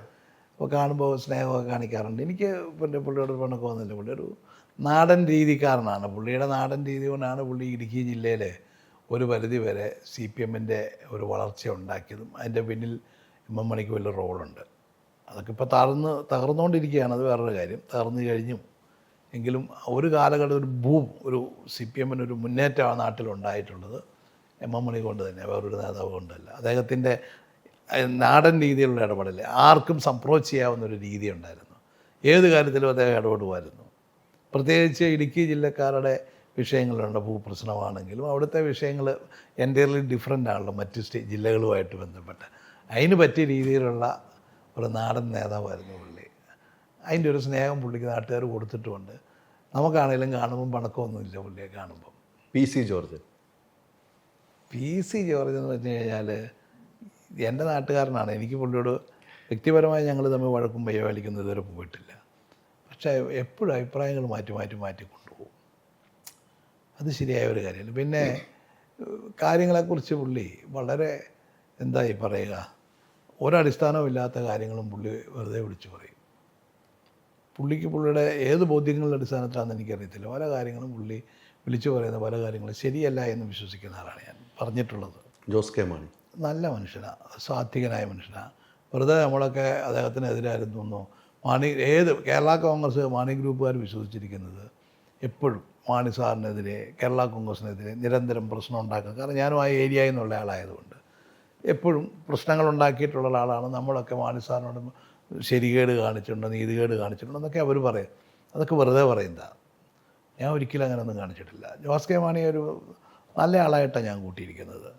പക്ഷേ അദ്ദേഹത്തിന് ഞാൻ പറഞ്ഞല്ലോ, ഒരു പരിധി വരെ ചിലപ്പോൾ വേണമെങ്കിൽ ഈ പ്രാദേശികമായിട്ട് ഇവിടെയൊന്നും അല്ല പഠിച്ചതെന്ന്, പുള്ളി ഊട്ടിയിലും പുറത്തുമൊക്കെ പഠിച്ചിട്ടുള്ളത്. അപ്പോൾ അതിൻ്റെ ഒരു ചെറിയൊരു പ്രശ്നം പുള്ളിക്ക് നാടുമായിട്ട് സിങ്ക് ആകാൻ ഇച്ചിരി താമസം എടുത്തു. പക്ഷേ കുറേ വികസന കാര്യങ്ങളൊക്കെ കോൺഗ്രസിൻ്റെ MP ആയിരുന്ന കാലത്ത്, പുള്ളി കേന്ദ്രത്തിൽ MP ആയി ലോക്സഭയിലായിരിക്കുന്ന കാലത്ത്, കോൺഗ്രസിൻ്റെ അല്ല UDFൻ്റെ MP ആയിരുന്ന കാലത്ത് കുറേ കാര്യങ്ങളൊക്കെ ചെയ്തിട്ടുണ്ട്. അതൊന്നും പക്ഷേ ഇതുവരെ ആളുകളങ്ങനെ റെക്കഗ്നൈസ് ചെയ്തിട്ടില്ലെന്നാണ് എനിക്കറിയാം. BJP സംസ്ഥാന പ്രസിഡന്റിനെ കുറിച്ച് താങ്കളുടെ അഭിപ്രായം എന്താണ്? ഇപ്പോഴത്തെ സംസ്ഥാന ചന്ദ്രശേഖരൻ. എനിക്ക് അദ്ദേഹത്തെ വലിയ അടുത്തറിയാവുന്ന ആളൊന്നുമല്ല, ഇങ്ങനെ അകലകളിൽ നിന്ന് കണ്ടിട്ടേ ഉള്ളൂ.